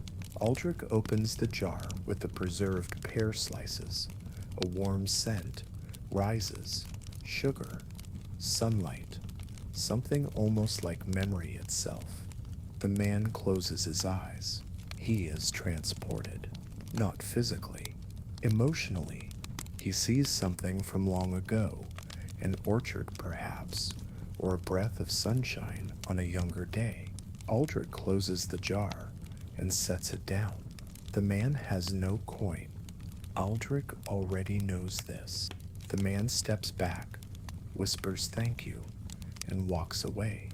He never tasted the fruit, yet something inside him has changed. He has been reminded that somewhere in the world, sweetness exists. Aldrich arranges more jars. More people come. They do not buy. They look. A woman with a baby tied to her chest stops in front of the stall. She stares at the jars as though they are jewels. The baby reaches toward the glimmering lemon peels. The woman laughs softly and apologizes to Aldrich, though she touches nothing. A group of young apprentices stand nearby, whispering about the color of the syrup. One says he heard that sugar is ground from crystal. Another says it comes from a reed plant. A third insists that sugar arrives from a city that floats on water. None of them are entirely correct. All of them are charmed. Aldrich watches, silent and calm. He does not mind if people do not buy. He cares that people feel the presence of sweetness. If enough people want it, even if they cannot afford it, someone with coin will hear that want, and want is more powerful than need. Soon, the market has changed, not in noise, not in crowdedness, but in mood. People move differently when sweetness is near. Their pace slows, their shoulders drop, they breathe more deeply. Even those who are not aware of what Aldrich is selling seem to sense that something unusual has entered their ordinary day. It is not simply candied fruit, it is possibility. The possibility that life could be gentle. The possibility that there is something to look forward to. The possibility that sweetness is not gone, not lost, only waiting. Waiting inside a small glass jar, glowing like captured light. Aldrich lifts one jar, holding it near the sunlight. He turns it slowly, watching the syrup catch the warm afternoon rays. The fruit turns almost translucent, as though it is becoming light itself. He thinks of the journey the fruit took, of distant orchards, of boiling syrup over patient heat, but wrapping jars in cloth to survive the roads. Most people see sugar and think it is simply sweet. Aldrich sees labor. He sees distance. He sees time preserved. Candied fruit is a story that can be eaten. And today, in this quiet market square, the story has finally arrived. Morning has passed and the sun has reached the point in the sky where it no longer climbs, but instead holds still for a time, as if deciding whether to stay or begin lowering itself toward evening. The light is warm, but no longer sharp. It touches everything gently. The cloth canopies that shade market stalls glow softly from beneath. The colors of vegetables laid out on tables deepen. Bread crusts catch a new golden sheen. Aldrich stands behind his small table, the jars of candied fruit arranged in a neat line. He has not raised his voice once, yet a subtle circle of space has formed around him. People slow their walking near his stall without realizing they do so. Their footsteps pause, their conversations trail off. They lean slightly toward the jars, as if drawn by the faint promise that sweetness can change the very air they breathe. He has watched this happen many times in many markets. The jars do not shout. They do not demand attention. They simply exist, radiating quiet invitation. It is the same effect a candle has in a darkened room. Light does not chase anyone. People move toward it. The fruit inside the jars is suspended in syrup, so clear that the pieces seem to float. Pure slices resemble pale moons. Lemon peels shine with a translucent amber glow. Dates rest like dark jewels inside their small glass prison. The jars contain more than fruit and sweetness. They contain stories, distance, and heat from other lands. They contain the labor of men and women whose names Aldrich will never know. They contain afternoons of slow boiling and patient stirring, when sugar turned from grain into liquid. They contain the whispering of far winds that push the merchant ship toward this harbor. Now the jars sit here, within reach of ordinary hands, not to be owned by everyone, but to be witnessed. Aldrich folds his hands behind his back. He stands without fidgeting. His stillness is intentional. A merchant of rare goods never appears eager. Eagerness would cheapen the air of mystery. People believe in luxury when the person selling it behaves as though the goods are already spoken for. A boy approaches. His clothing is patched where the knees have worn through from play. His hands are dirty from climbing something he should not have climbed. He stares through the glass at the fruit. His nose almost touches the jar. He does not speak. He does not ask. He simply stares at the golden fruit as if trying to understand why light seems to live inside it. Aldrich watches him, saying nothing. Eventually, the boy notices Aldrich's eyes upon him and straightens his back. His voice comes out small. "Is that fruit?" Aldrich nods. Fruit that would have spoiled long ago. But sugar gives it time. The boy tilts his head. The idea slides into place with effort. Trive, preserved inside a jar. Fruit from heat and sun and other lands, still waiting to be tasted. The boy does not know how much coin such a jar costs. He does not need to know. The number would only be a barrier. What matters is that for one moment he was allowed to stand in the presence of sweetness. He steps away slowly, backward, as if afraid that leaving too quickly might break something delicate. Not long after, a woman arrives.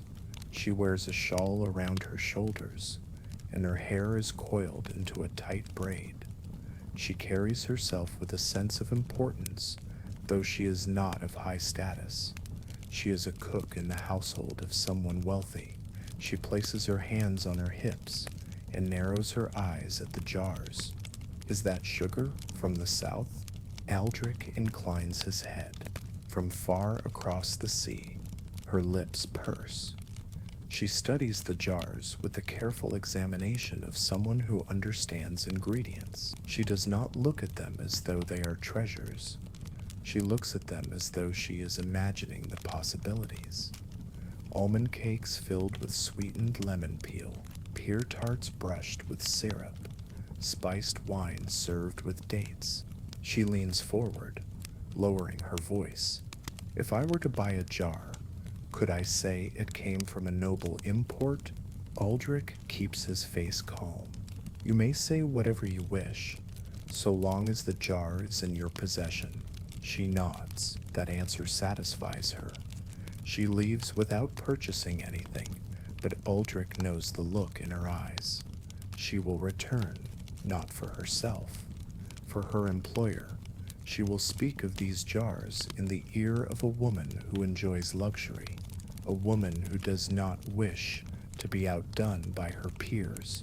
Aldrich has not sold a single jar yet. He does not mind.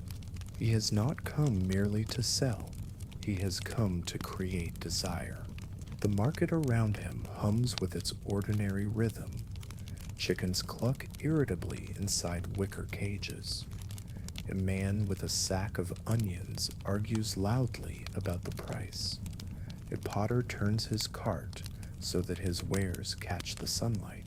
Someone drops a basket of beans and curses quietly while gathering them back up. Everyday life continues. But within the small space around Aldrich's stall, time feels slower.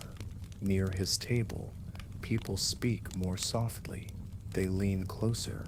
They squint to see the way the syrup catches the light. Sweetness creates a small pocket of calm in a noisy world. A young woman approaches the table. She wears a linen apron and smells faintly of flour. She studies the fruit, but makes no move to touch it. Aldrich guesses she works in a bakery. Perhaps she dreams of making things that taste of sweetness instead of labor. She asks, "How is the sweetness so bright?" Aldrich opens one of the jars. Only a quarter turn of the wax sealed lid. A thin fragrance escapes. Delicate and warm, the young woman inhales softly. Her eyes close for half a heartbeat. "Sugar is patient," Aldrich replies. "It gives fruit the time it needs to become more than itself." She nods slowly, as though the meaning is larger than the words. Then she returns to her bakery, her face glowing with quiet inspiration. Aldrich imagines her kneading dough with a lighter touch that afternoon, thinking about sugar in faraway jars. The afternoon deepens. The shadows grow longer. The crowd grows larger. People arrive who would never have come to the market earlier. Women whose cloaks are lined with fur. Men whose boots are too clean for walking far on cobblestones. They carry themselves differently. Their steps announce ownership. They do not browse. They acquire. Aldrich straightens. He expected them. A noble woman approaches. She wears gloves even though the weather is mild. Her gown has a trim that glints faintly in the sunlight. Her expression alone tells Aldrich she has coin and is accustomed to having doors opened simply by her presence. She glances at the jars. Her gaze sharpens, not with wonder, but with calculation. "I heard whispers," she says. Aldrich remains perfectly still. "The jars are from the south," she continues. "The fruit is preserved in sugar that shines like winter frost. I must see it." Aldrich gestures to the jars. She studies them in silence. A long silence, the kind that weighs something. "I will take 3 jars," she says. Not which ones, not how much they cost, simply 3 jars. Aldrich selects 3, one with lemon peel, one with pear slices, one with dates steeped in syrup dark enough to resemble evening. He wraps them in linen for her. He ties the linen with cord. Everything is done slowly, not out of hesitation, but because luxury cannot be rushed. She places a handful of coins on the table, more than enough. Aldrich will not need to count. She expects no haggling. When the transaction is done, she says, "I will be hosting a supper. People will speak of this." Aldrich bows his head slightly. The noble woman leaves, with the jars held carefully, as if she carries something alive. She does. She carries possibility. Aldrich watches her walk through the market, as if everything parts for her. People move aside without being asked. Her cloak sweeps behind her like a slow-moving banner. The jars catch the afternoon light, each one glowing through the linen wrappings.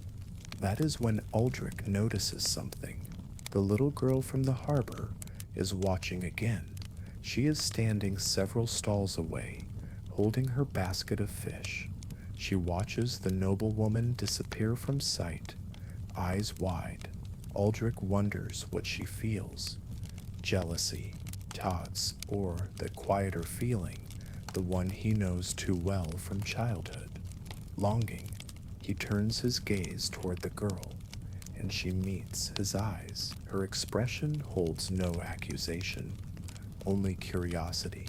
Aldrich does something that he rarely does. He reaches beneath the table and opens a small box. Inside are tiny slivers of candied peel. They are not perfect. They are the pieces that broke off during travel. He sets one small piece in his palm and walks toward the girl. Her eyes follow the movement of his hand. He kneels slightly so that she does not have to look up so far. He holds out the sliver of candied peel. For you. She hesitates. She wants the fruit desperately, but she does not understand why he would offer it. She looks around, making sure no one will snatch it away or accuse her of theft. Then she reaches. Her fingers brush his palm. She takes the piece. She places it into her mouth. The sweetness hits her slowly, as though traveling across her tongue in gentle waves. Her eyes widen. She exhales softly, but no sound comes out. She closes her eyes. She does not chew. She lets the fruit rest against her tongue until it melts into something that tastes like sunshine and warmth, in a day she will remember when she is much older. Aldrich watches her. He does not speak. He does not need to. She finishes the sliver and whispers one quiet word, "Thank you." He nods. She runs off, her basket bouncing against her knee, as if sweetness has given her new energy. Aldrich returns to his stall. He knows that simple sliver of candied peel has changed something in her. She will carry the memory of taste for the rest of her life. Even if she never touches sugar again, she will remember the day she tasted summer. The afternoon continues. More people arrive. More coins change hands. Aldrich sells a jar to a baker who plans to create something special with the syrup. He sells a smaller jar to a wealthy young man trying to impress someone who has not yet noticed him. He sells a jar to a woman with a serious expression who whispers that she wants it as a gift for her mother, who has not tasted sweetness since last winter. Aldrich does not rush. He does not push. Sweetness must be chosen. Eventually, there are only 2 jars left on the table. The market grows quieter as evening approaches. Stalls begin to pack up. Chickens are loaded onto carts. The potter wraps his wares in scraps of cloth and ties them carefully. Bread sellers offer their last loaves for a few coins less. The shadows lengthen. People begin to think of supper waiting at home. Aldrich rests a hand on the final jar. It contains lemon peel. Light filters through the syrup, turning it into one last piece of golden afternoon. The market around him becomes more silent with each breath. He senses a quiet fullness. The fruit has not only been sold, it has been witnessed. People who will never taste sweetness will still speak of it. They will describe its glow. They will talk to others about how it looked on the table. They will say that it smelled of faraway places. They will say that it reminded them that something gentle exists somewhere in the world. Aldrich feels peace settle over him like the falling light of dusk. He does not deal in luxury. He deals in dreams. And today, He has given dreams to the city. He lifts the final jar from the table and wraps it carefully in cloth. It is not spoken for. He tucks it into his satchel. That jar is not for a noble or for coin or for display. It is for someone who needs sweetness without even knowing it yet. The sun lowers. The market exhales. Aldrich steps away from his stall, the jar tucked close to his chest. The day of temporary luxury has ended. The sweetness continues. The night settles its weight over the town as gently as a wool blanket. The air holds that slow, heavy stillness that comes only after the markets have closed, and the last shout of trade has faded. The sky carries a deep, muted shade, not fully black, not fully blue, but somewhere in between. A few lamps burn here and there along narrow streets, but they are soft and small things against the night. Inside the tavern, the fire burns low. Leon the stew keeper moves slowly as he wipes the wooden ladle clean. He has not yet washed the pot. It sits on the hearth, warm and solid, like a companion that has earned the right to rest. There is still a faint hint of the stew inside, a trace of barley, a suggestion of time, a scent of warmth that lingers in the air. The tavern is empty now, except for one old man sitting near the fireplace. His hands cradle a cup that once held wine. He seems in no hurry to leave. Leon has never been a man who rushes. The tavern has been his life. For many years, he remembers the first time he stirred the stew. He had been young and uncertain. The pot seemed enormous back then, far too large for his small ambitions.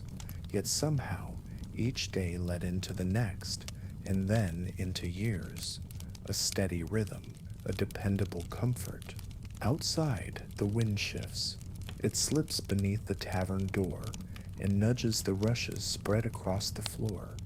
The scent of the stew rises one more time, faint but still present, like a memory that refuses to fade. Leon sits at the table beside the old man. He places his hands flat on the surface, palms warm from the fire.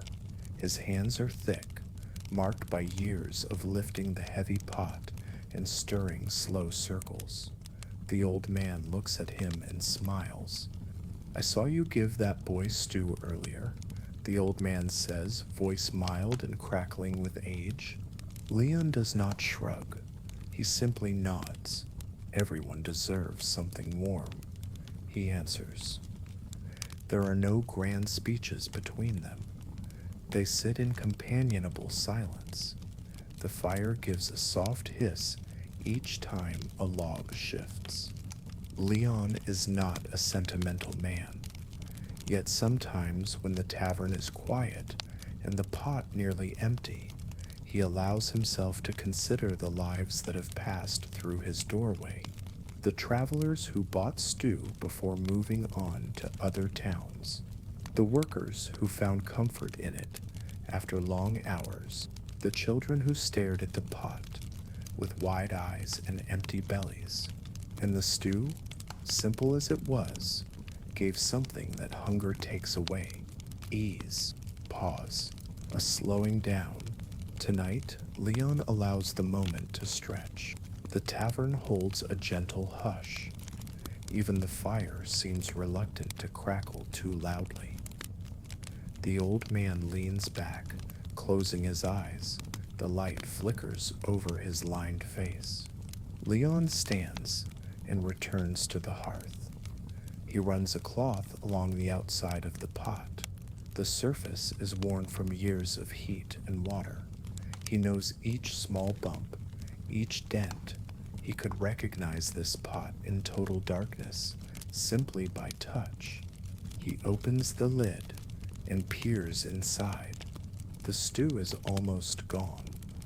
Only a thin layer remains, clinging to the sides of the pot. If he wished, he could scrape up the last of it and give it to someone, but he does not.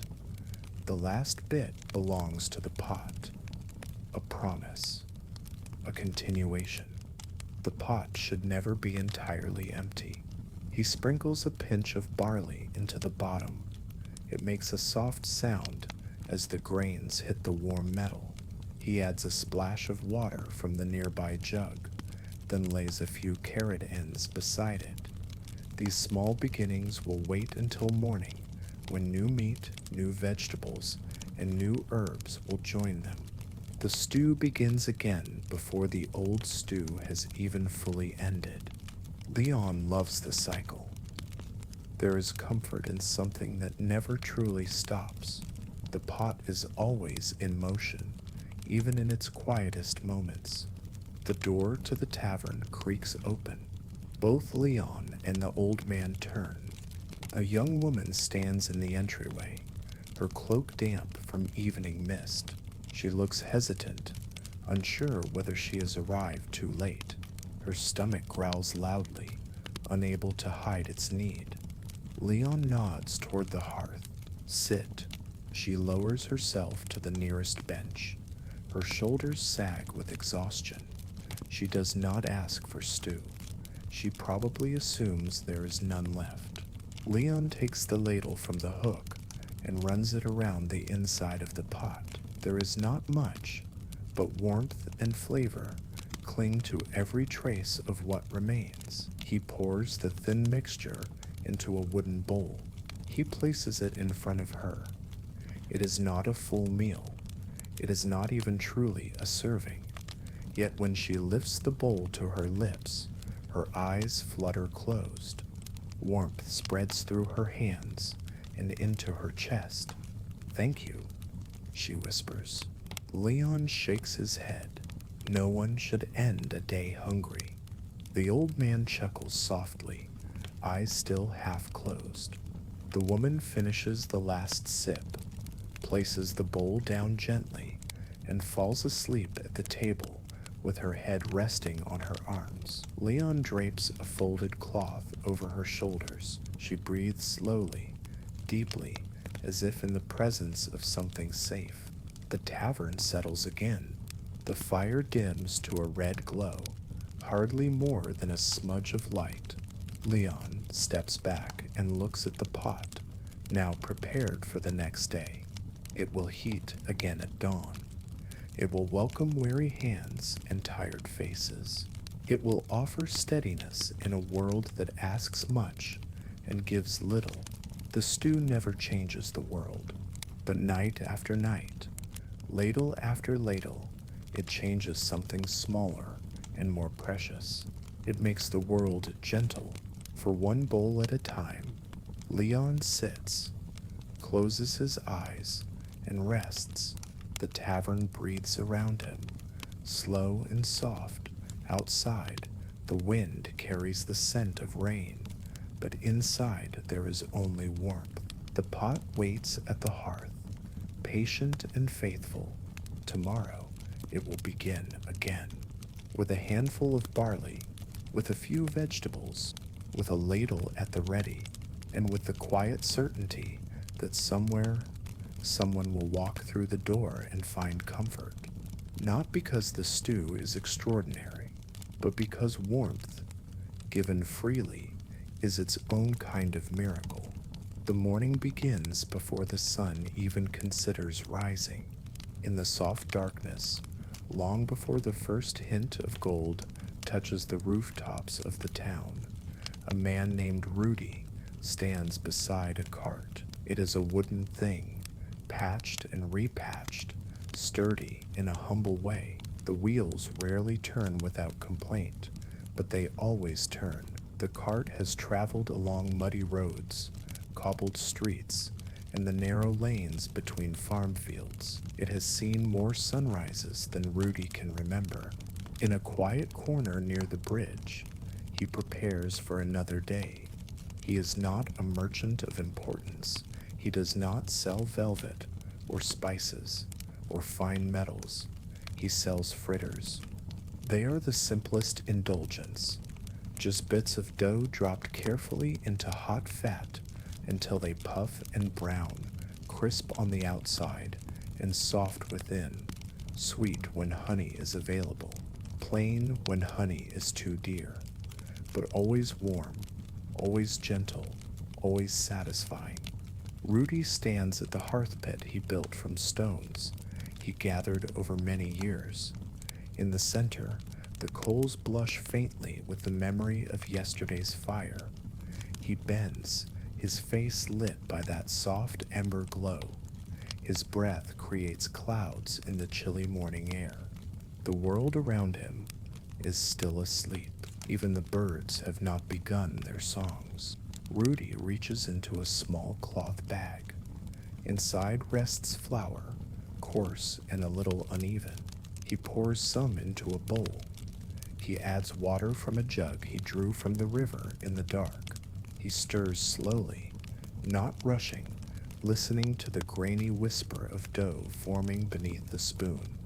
Each morning, the first stir feels like a ritual, something steady, something repeated so many times that it has lost all trace of thought and become a rhythm held deep in the body rather than the mind. As he mixes, the batter thickens.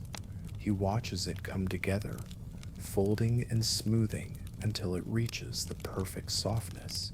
When he lifts the spoon, the batter falls back into the bowl in one slow ribbon.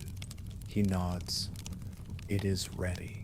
In a small pot set above the rekindled coals, he pours in a portion of fat saved from the previous day. Sometimes it is rendered from goose, sometimes pork. When times are good, he purchases oil that tastes faintly of pressed olives. Today it is simply melted fat left from a roast he once traded for a basket of fritters.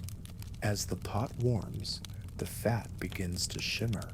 This is the moment Rudy always waits for, not the sizzle itself, but the breath just before it, the quiet stillness where everything holds its place. The batter waits in the bowl. The air holds its chill. The coals glow beneath the pot, and Rudy, with a calm that seems older than his own body, takes up the spoon. He gathers a small scoop of dough. Then, with a practiced flick of his wrist, he lets the spoon slide. The dough slips into the oil. The fat hisses. The first fritter dances. Steam curls upward and disappears into the cold morning air. The scent is soft at first, warm, slightly sweet, comforting. Rudy waits as the edges crisp. The dough puffs outward, swelling like a tiny pillow. With tongs, he turns it. The surface has changed from pale to golden. He removes the fritter and sets it on a square of linen to cool. The first fritter of every morning belongs to no customer. It belongs to the day itself. Rudy breaks it open with his fingers. Steam ghosts up from the center. He takes a slow bite. It is always the same. Warmth moves through him. For a brief moment, the world feels kind. He chews slowly, savoring the quiet. When the fritter is gone, he wipes his hands on the linen and begins frying more. He places them on the cart in neat rows. The cart is nothing special, but he keeps it tidy. He lines it with cloth, so the fritters sit atop something clean and soft. When he works, there is care in every movement. He lives simply, but he treats every fritter as something worth doing well. The sky brightens. A faint wash of lavender spreads above the rooftops. The river murmurs beneath the bridge, water sliding over stones, shaped by centuries of passing currents. Rudy adds more dough to the pot.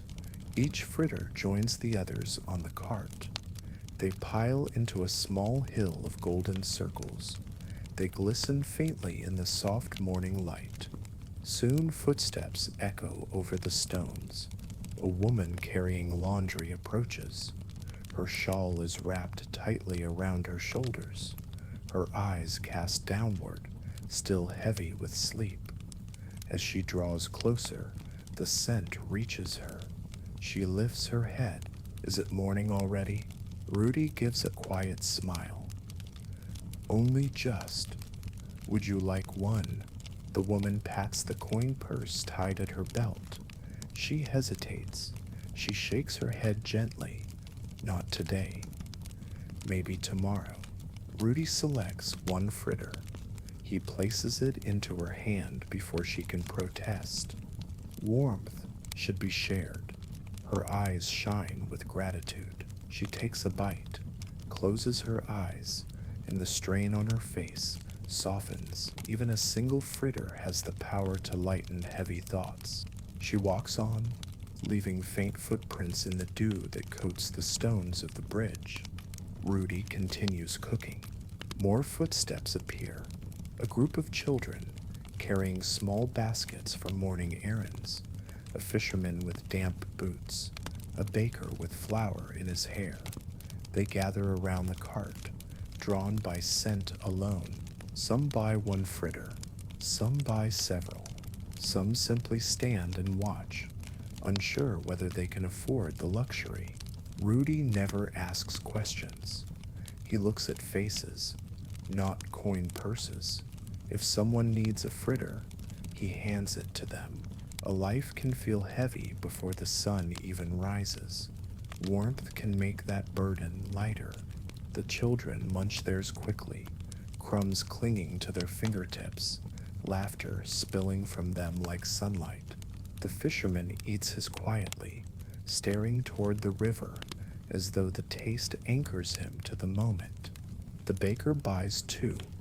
Even though he is a man who works with dough every day, he claims fritters taste better when they are someone else's craft. The sun climbs higher. The town awakens. The marketplace stirs to life. Vendors shout prices. Carts creak. Wheels grind on stones. Chickens flutter past with uncertain plans. The air fills with smells of fresh bread, wool, and animals. Amid all of those scents, the fragrance of Rudy's fritters continues to thread through, a ribbon of sweetness in a world that often tastes of smoke and salt. People begin to trade stories as they eat. A young traveler claims he once tasted fritters in a grand city made with expensive spices. He says these taste better. They taste like comfort. An older woman insists fritters keep her bones warm on cold mornings. She buys 3, bites into one immediately, and closes her eyes as though she is younger for a moment. A shy boy counts out 3 small coins, all that he has. Rudy gives him 4 fritters. He watches the boy walk away with a grin that seems too large for his face. As the day grows busier, Rudy keeps frying. More batter, more dough, more fritters. The cart becomes a small island of warmth in the tide of market noise. People come and go, sometimes leaving footprints of flour dust, sometimes leaving nothing at all. But each person leaves different than they arrived. Their shoulders relax, their faces soften. It is as though the fritters do not merely fill the stomach, but steady the spirit. Rudy does not think of himself as anything special. He is simply a man with a cart, a man who wakes before dawn to make small circles of warmth, a man who understands that even the smallest comfort can be a kind of kindness. As he fries the next spoonful of dough, the oil hisses its familiar welcome. The fritter curls and puffs, golden at the edges. He catches sight of the river beyond the bridge, where sunlight touches the water in slow strokes of brightness. The world begins to warm. The day unfolds. Rudy continues to turn dough into warmth, one circle at a time, and with each fritter placed on the cart, the town becomes a little softer. Not because fritters are grand, not because they are rare, because they are simple, because they are warm, because they are made with steady hands in the quiet before dawn, when the world is still gentle and the day has not yet decided what it will become. The sun climbs higher, slow and patient, spreading warmth over the town square. The air thickens, not with discomfort, but with a kind of cozy laziness that settles into the bones. Market days are always busy, yet this one moves with a gentle pace. No one seems in a hurry. Even the merchants lean against their stalls for a breath now and then, letting the breeze move the dust around their shoes. Rudy wipes his hands on his cloth, then steadies the pot of fat over the coals. The heat is no longer timid. It rises steadily, and the oil ripples in soft waves. The scent of fritters drifts through the square like a ribbon of promise, to not loud, not demanding, simply present, the way warmth rests around a hearth. A cluster of children arrives first. They appear as though they grew from the air itself, one moment absent and the next wholly there, pressing closer to the cart. Some hold small coins, others hold nothing but hope.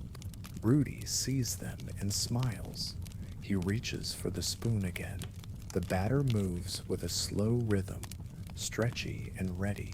He scoops it gently, letting it fall into the shimmering fat.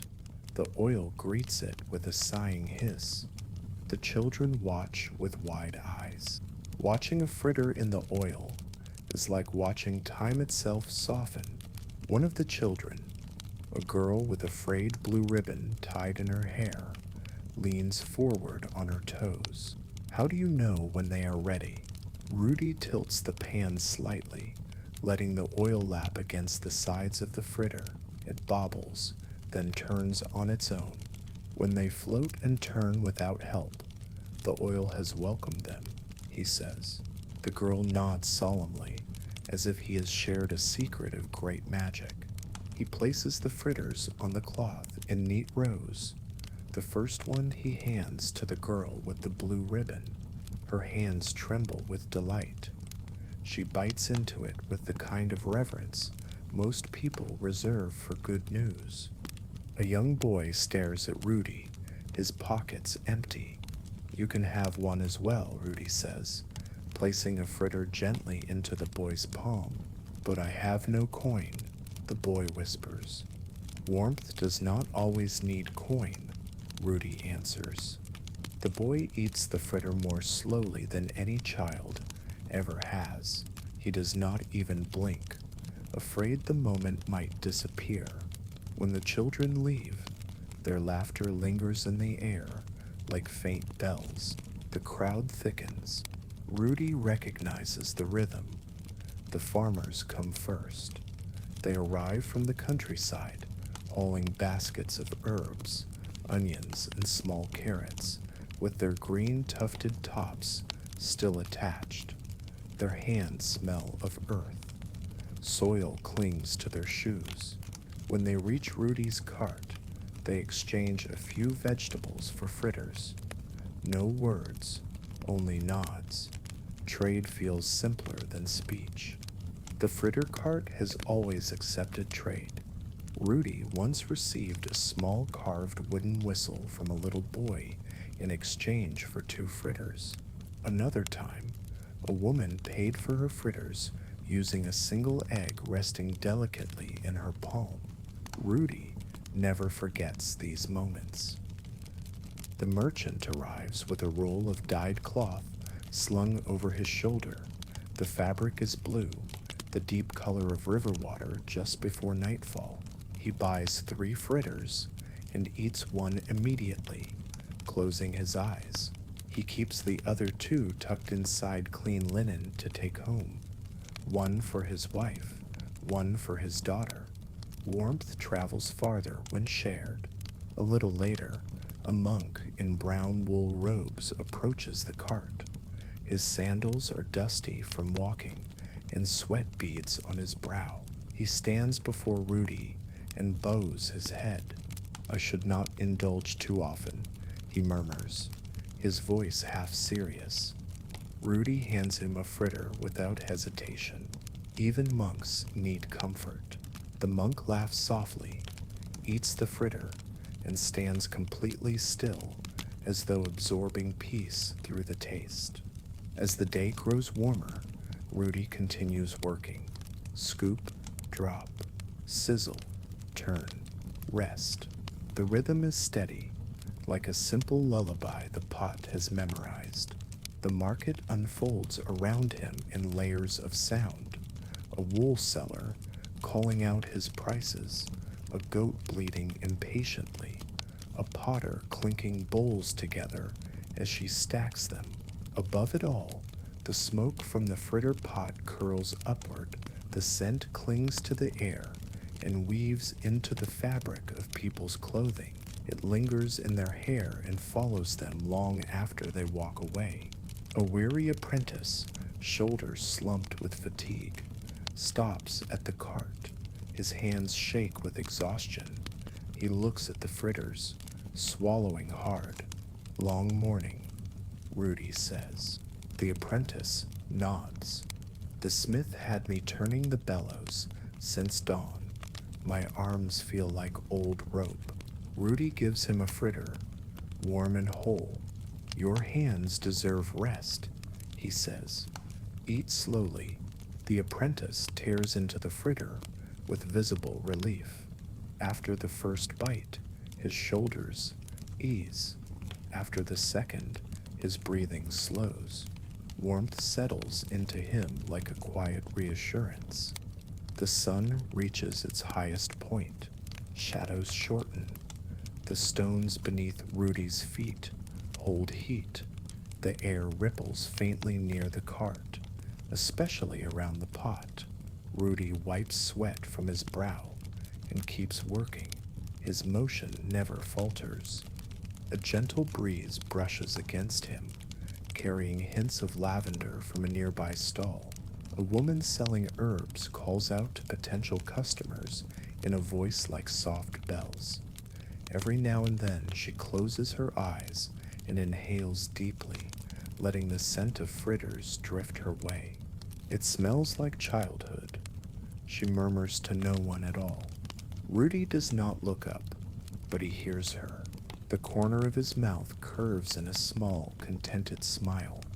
An elderly man approaches the cart, walking slowly with a cane. His back bends with age, yet his eyes are bright. He touches the side of the cart as though greeting an old friend. "I ate my first fritter from this cart when my hair was still dark," he says. Rudy remembers him. He was younger then, yet his eyes held the same gentle spark. Rudy hands him a fritter with both hands.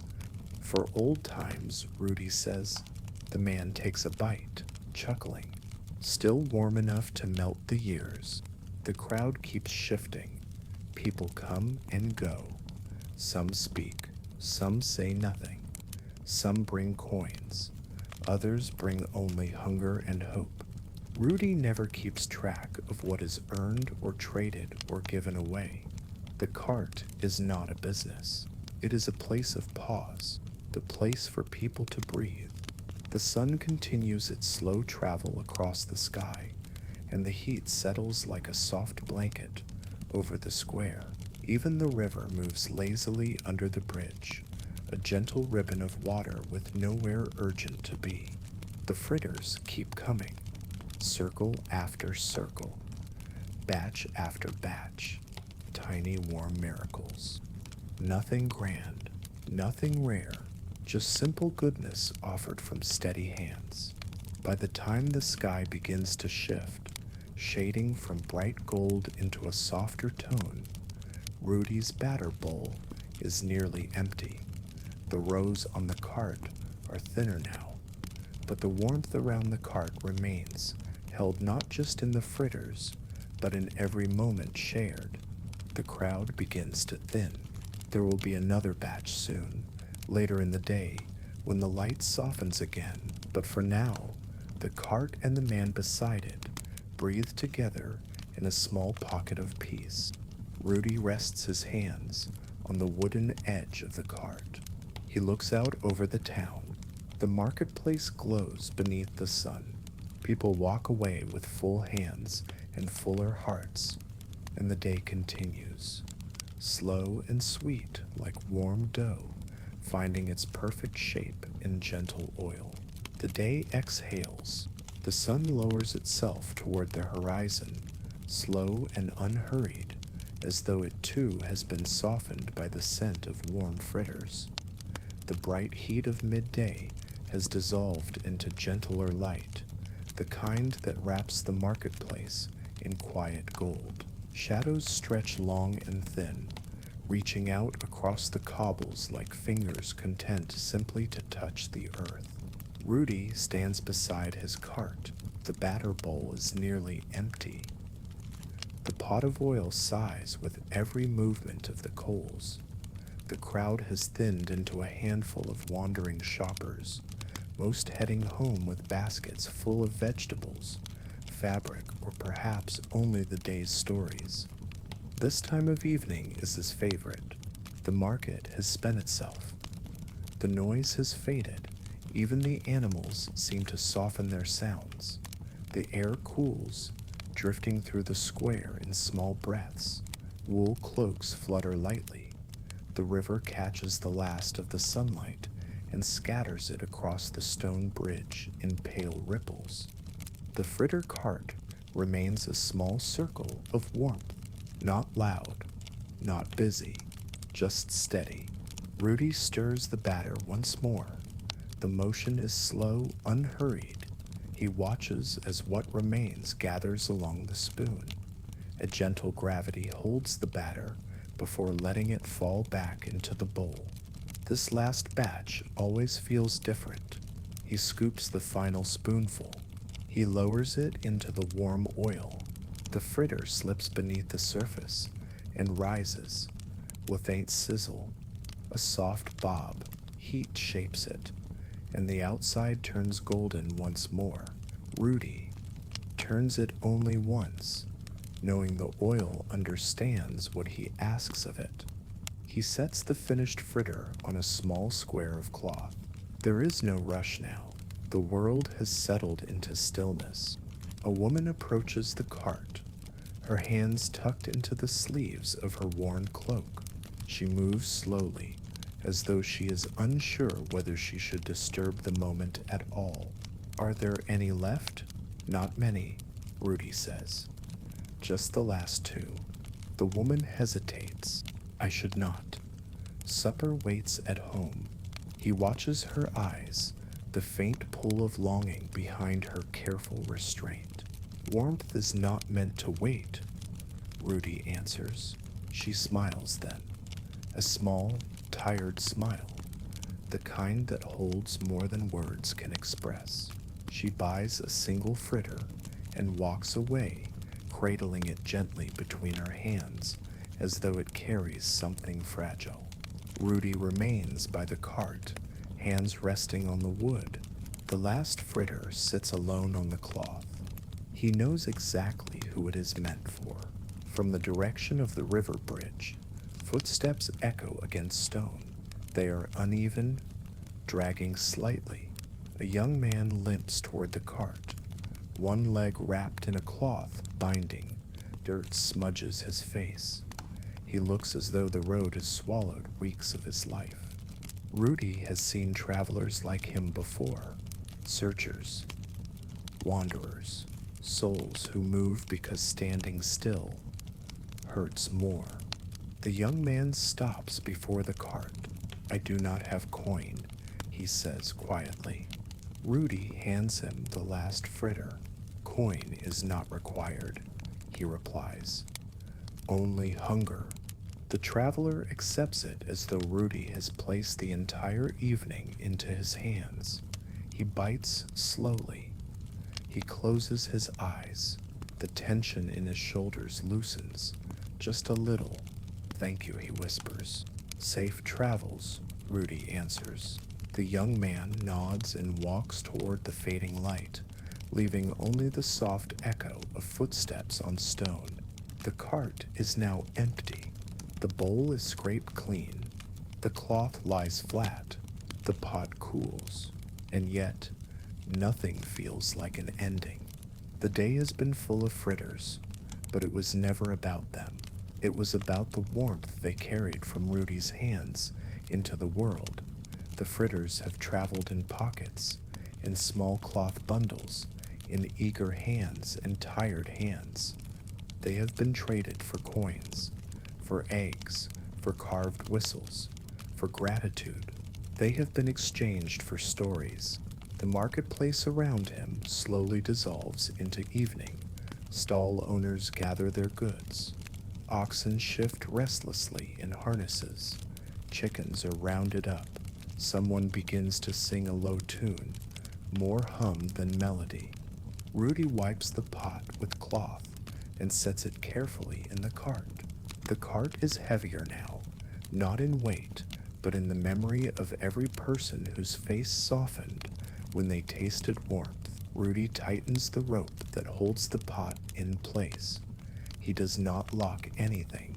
There is nothing here that needs guarding. He grips the handle of the cart.